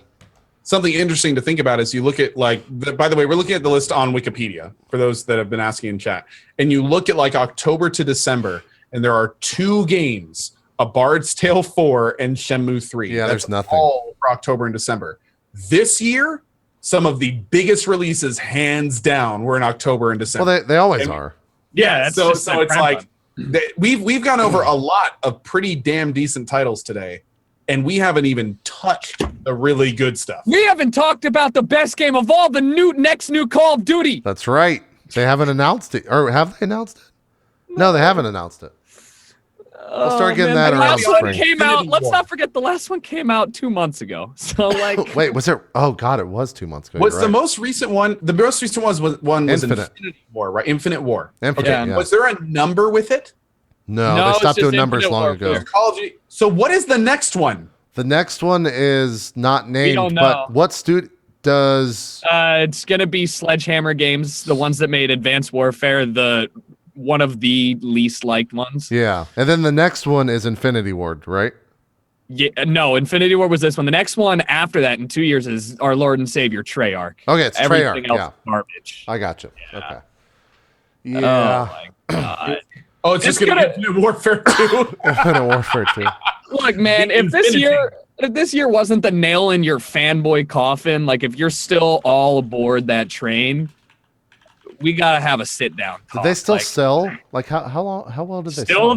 Still the highest grossing game of the year, still the highest grossing game of the franchise. It's just like yeah, so I'm reading stop buying it! Stop it! I'm reading an article from December 10th of this year says that Infinite Warfare retail sales are down nearly 50% from Black Ops 3. And you know what? It's still outsold every other game this year, which is scary. Unless I'm misquoted. Overwatch probably sold more. Maybe. Really? GTA 5 grossing game 2016. Super data research. Is that console Call of Duty 1 or Call of Duty Infinite Warfare? And then you're right. Overwatch is below Overwatch Battlefield is 6. 1, bro. Wow. Really? Yeah, I mean, like, I love Blizzard and all, but you got to realize, like, at the end of the day, like, there's just this weird-ass marketing machine behind Call of Duty called, I don't even know what drives it anymore, to be honest. It's probably nostalgia. It's phase! There's no nostalgia about this new game. Yeah. This game is so... Hold on. Do you not think it's the same ideas or same selling points that all the Madden games have? Like, you'll buy the next Madden, you'll buy the next FIFA, you'll buy the next NBA 2K, you'll buy the next this because it's the next game. It's not like uber different from the previous game. It's basically the same kind of bare bones structure of the previous game, and they just add some more things to it. You're asking somebody who doesn't understand why anybody would buy. I played FIFA 11 at my friend's house on the Xbox 360 this over Christmas break because we were like, glory days, dude. Played it and I was like, dope. This game's pretty similar. I was like, you're right. I don't know who. I don't get it. I don't. You have to be a pretty diehard fan of that series and that series only, or the people involved with that community to go out and get this one. Which there clearly are a lot of people. Did MPD stop publishing like numbers? Do they just do ranks now, Jericho? Do you know? I'm sorry, for what? NPD, like the. Oh, I don't know if that was just like, I don't know if they released numbers until end of year. Yeah, because I know like Overwatch did 20 million players as of October 12th. I'm just trying to see what. Does that count BattleNet, or does that count like does that count sales within, their own ecosystem? Let's see. Because I don't know how they rank those. Yeah, I don't know. It's always so weird when it comes to like actual numbers. So real quick, I was just looking through this list. Ready at Dawn is a game that's on this list. And Ready it says at Dawn? Ready at Dawn. No, wait, hold on. Wait, where was it? Oh, I missed it. It's a no, was it the people that made it was Ready at Dawn. It's a Oculus, here it is, Lone Echo, platform, Oculus Rift, game type, sports. What? Anyone? Lone Echo? I don't know. It's a sports game for the Oculus Rift? I don't know. It doesn't even have a page on Wikipedia? Oh, wait. If it was the one that they demoed at Gamescom, it was a football game. And What? it was cool but weird. Called Lone Echo? That's why I'm saying I don't get it, but all right, the only way I could shoehorn this in is you're the quarterback, and they basically they hike the ball. American football, by the way, if you couldn't figure out, they hike the ball, and then everything goes dark except for like everything kind of dims down except for your receivers. Like it's not, but it's a sports game. Jericho, Like, I don't want to stop you here, but go to loneecho.com. It's not. oh. Yeah, I think Why would it it's a space exploration Rift game. No, I was just going with what you gave me here. I the only sports Oculus game I've ever seen is this football one. So. Huh. But I don't know why it's listed as sports of all things. Sports for sure. Oh, totally sports. Extreme Explore an immersive exploration. adventure in a hands-on virtual world. Oh, wait a second. Compete in Echo Arena, the competitive and expressive sport of the future. Fast-paced multiplayer action in 0G. Stop! We're done! No, you don't get to name your game an esport off the bat. That's not how it works. That's how it works, man. What is this? You can't do that. You know what's I'm falling down the MPD thing, so we're gonna jump back to that real quick. Okay. The Elder Scrolls V Skyrim, without digital sales being included, was number 9 on the MPD November 2016 top 10 software chart. Without Steam sales? Without Holy digital shit. sales. Like, how in the fuck does that game still sell? Who has not played Skyrim by now? Wait, does that include the remastered version as Yes, well? that's Oh, what that that is. That's Yeah, just that is- the remastered? Now, I don't know. Fair, JP, Yeah. to be fair, of the people that have talked about liking Skyrim Remaster, I don't know if it's such a small percentage of them that have never played it before. Like, I think a lot of people got it specifically because they played it before. So that may have been like a carrot on the stick. Like, let's see what they're going to do with this. Let's see how far it's come. I haven't played this game in 5 years. I wonder what it's like now. Like, I think it was more of them than new players. Interesting. Huh. The other, like, here, I'll just show the list here because it's actually kind of. I really don't want to get into the habit of talking about NPD numbers because they don't mean much. But Call of Duty's number 1. Pokemon Sun and Moon combined sold more than anything else, but they're 2 different games. Battlefield 1's number 2, which is surprising. Nope. Overwatch is not even there, which makes me wonder, like. They have to be pulling from some different shit. Like they Well, can't. NPD doesn't have digital sales, I think. Okay, then that negates pretty much all of this. Because like Well, Overwatch. that's why it doesn't matter. NPD numbers Okay. don't matter, but. Gotcha. It's just I don't know. I wonder how many new players Overwatch is like getting on a monthly basis. If it's still selling super well, or if it has stopped. Do we have access to like peak numbers? Because that could. I mean, no, that just tells about how healthy the game is. No, It's not- because you. I mean, Dude, that's one of the reasons Yeah. I love Steam. Every game on Steam, you can just be like, how popular is this? Yeah, you can go and look. Now I know. yeah, I really wish that Blizzard was public with that information. yeah, that'd be interesting. Of course, there's nothing in their interest to release that information. I'm surprised Steam does it. Here's some other, and man, I'm just all about these stats. Well, I believe if you Google like how many copies has Overwatch sold, and I think there's just a made up number that they just Like a gabillion? Well, it's one of those marketing things where they broke 20 million in I think October, so they announced like, hey, we have 20 million units sold. Can you scroll down until you find Call of Duty on that list? It only goes down to 10. Actually, I can hit don't. more. Please How? don't. What? We'll be here forever. There's 78,000 people playing Grand Theft Auto 5 right now. Like it's that Dude, big. that- You know why? Oh, man? Player. dude, It's that's the low. multiplayer. It's the multiplayer. Well, yeah, I know that, but still, that's huge. No, listen, JP, you don't understand. People don't understand on Twitch. GTA 5 is like the game for YouTube. Like all of the gigantic ass channels Yeah. get tens of million views per video on GTA 5 custom maps, custom game modes, like weird races. They just shit out GTA content and every single person watches. It's absurd. I'll be honest with you. More impressive than GTA is the one right under it. Art? I am Wow, baffled that game. I mean, yeah, they just released an 57,000? expansion and stuff, but to have that many active players and at the rate that they consistently do, even Yeah. after the DLC fiasco, even after all that stuff, like it. Credit where it's due. That's impressive. That's impressive. insanity. I'm surprised to see Team what is Fortress this up list? there. What is this list comprised of? Top games by current players on Steam. Yeah. Oh, on Steam. Okay, Steam Yeah. only. Can we also agree that it's Wait! Football Manager? What? It's huge in Europe, dude. It is massive. Oh, is it? Massive in Europe, yeah. we're glossing over the fact that Team Fortress 2 still is so potent. Yeah. Dude, Team Fortress 2, there's still no other game like it that's that big. I mean, people called Overwatch Team Fortress 2, and the Team Fortress 2 community went crazy over that because there's such a dedicated Team Fortress 2 community that it's insane. I mean, hell, I jumped into that game a few months back. The whole server's all over the place. Like that game is still huge. But Warframe? there's been no game that's just dude. Warframe's pretty big too. Yeah, there's a very dedicated Warframe community. Looking at all these, looking at the Steam numbers, you just get such a skewed idea of what people care about watching and playing when you hang out on Twitch. You Like, really do, man. Wait, what's the one under Rainbow Six Siege? Unturned? Oh. What is that? Isn't And it? 7 Days to Die as well? 7 Days to Die is really popular, yeah. Yeah, so 7 Days to Die has made crazy progress. If you have not played that game in the last year, is should it? definitely check it out. Unturned is like the It's like Minecraft, the Minecraft. DayZ. Yeah. Yeah. It is. Oh, yeah. Wasn't that made by like a 16-year-old or some shit? Yep. It's free to play too. No wonder it's huge. Yeah. Okay.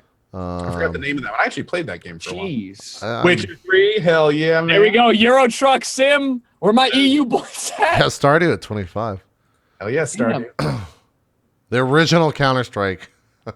That's actually Age of Empires 2? You know, it just had an expansion, right? Like last week or 2 weeks ago. Wow. Yeah. Borderlands 2 is up there still. Dude, Borderlands is huge, yeah. They've got a community, man. This is such an awesome list to look at. I've never spent time doing Oh, this. the Forest just had a huge new update where you can actually complete the story now. So Oh, I'm actually planning on returning to the Forest at some point. So this is so interesting. Dead by Daylight is 33, but if you go on Twitch, you would think that game is so much bigger with how well it does Right. every once in a while. Well, to be fair, Dead by Daylight has 2 to 4 big streamers. And then if those streamers aren't on, the game drops into like the low 30s. You know, it's completely. But if Baru gets on or Angry Pug or one of those guys, like, or it's, I think Hexy's still playing that game every so often. It just flies right up the charts. Rome, dude. Brawlhalla? Please, Yeah. Wow. I didn't know it did that well. I need you to just find Call of Duty. I need you to just scroll until you find it. Like it's we're still there. There's It is. Black There's Ops. Black Ops 3.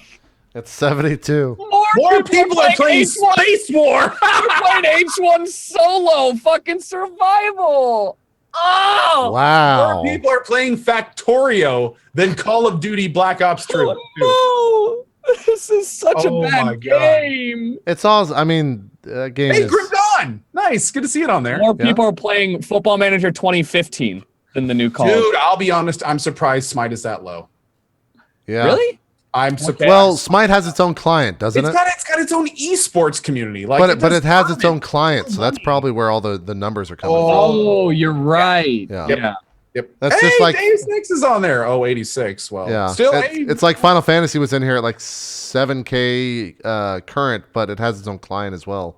so it's hard to judge that. That makes Just a lot. Cause 3. Hell yeah. There we go. Wait, then I wonder if Here it is. H1 Here it is. the Infinite same Warfare is thing. 98.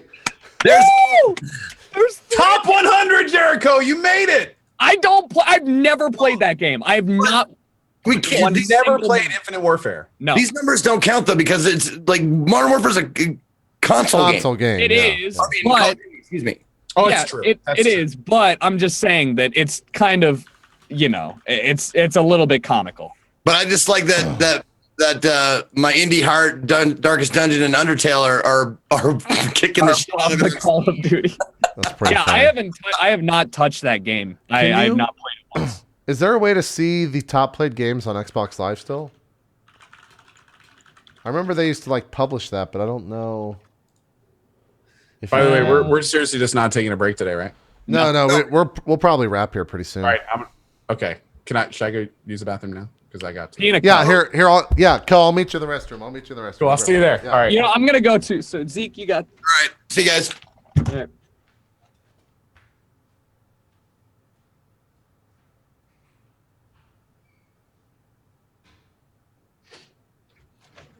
Actually, this is a really great time to promote my YouTube channel and my Twitch channel. Fuck all these other guys, Just me and the stream now.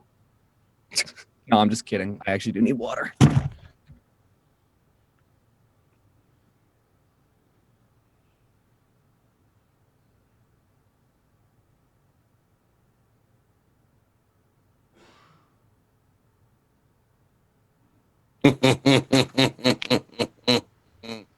Mine, all mine.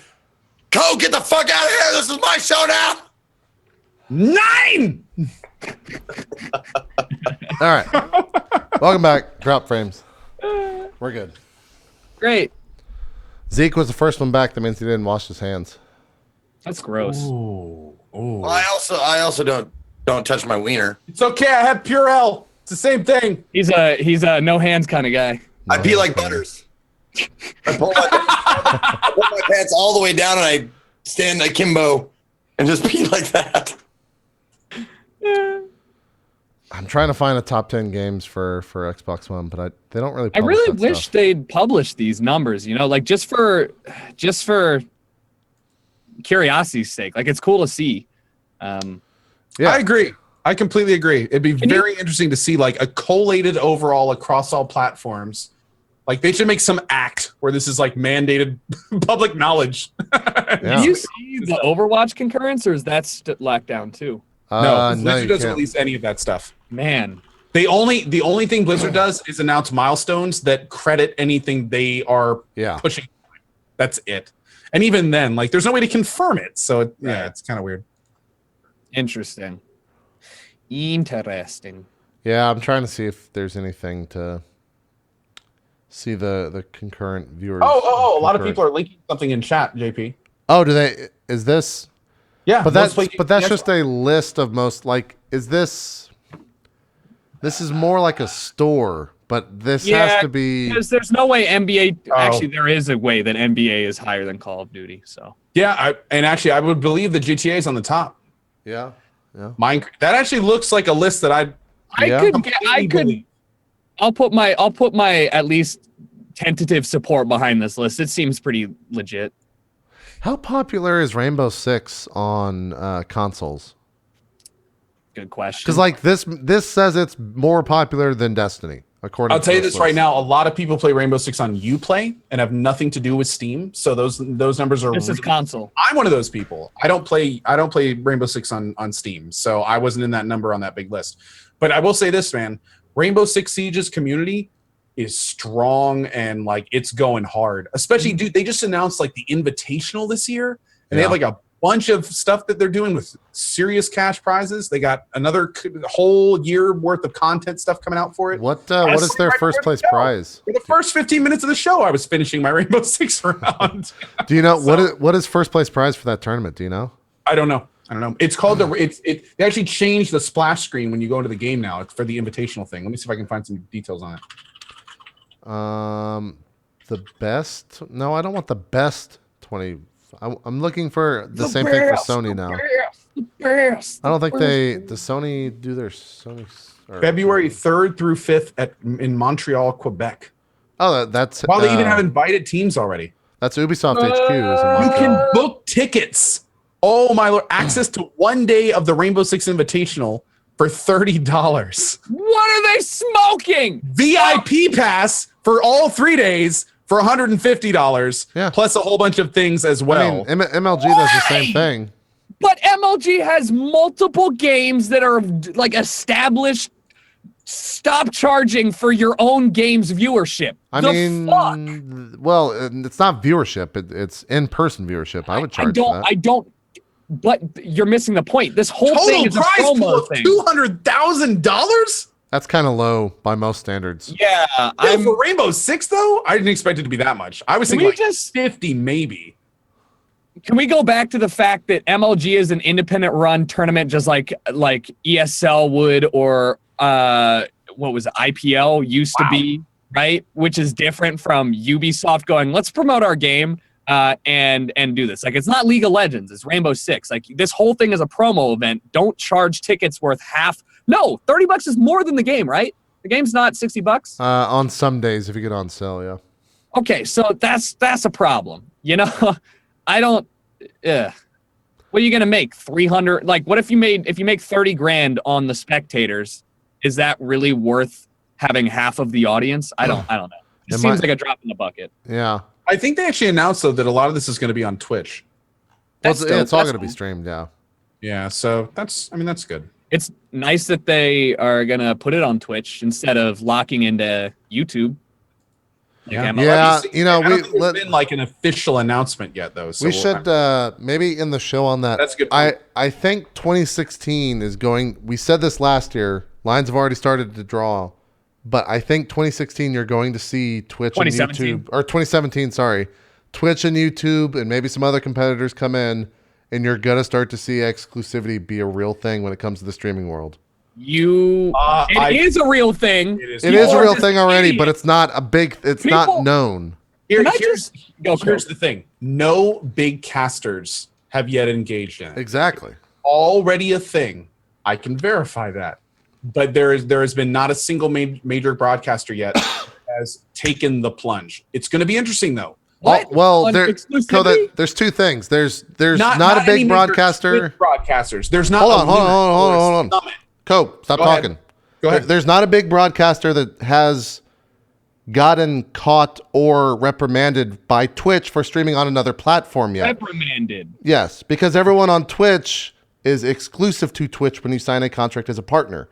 Right. But the big streamers that go on other platforms because it's makes more sense to stream on other platforms for them and for what they do, they're not getting called out yet. Nothing has happened to them. I think that's going to start happening in 2017. But the point that I'm making is there is a core group of broadcasters that stream every day on Twitch. Right. That it's almost to the point where you think of Twitch and you think of their name.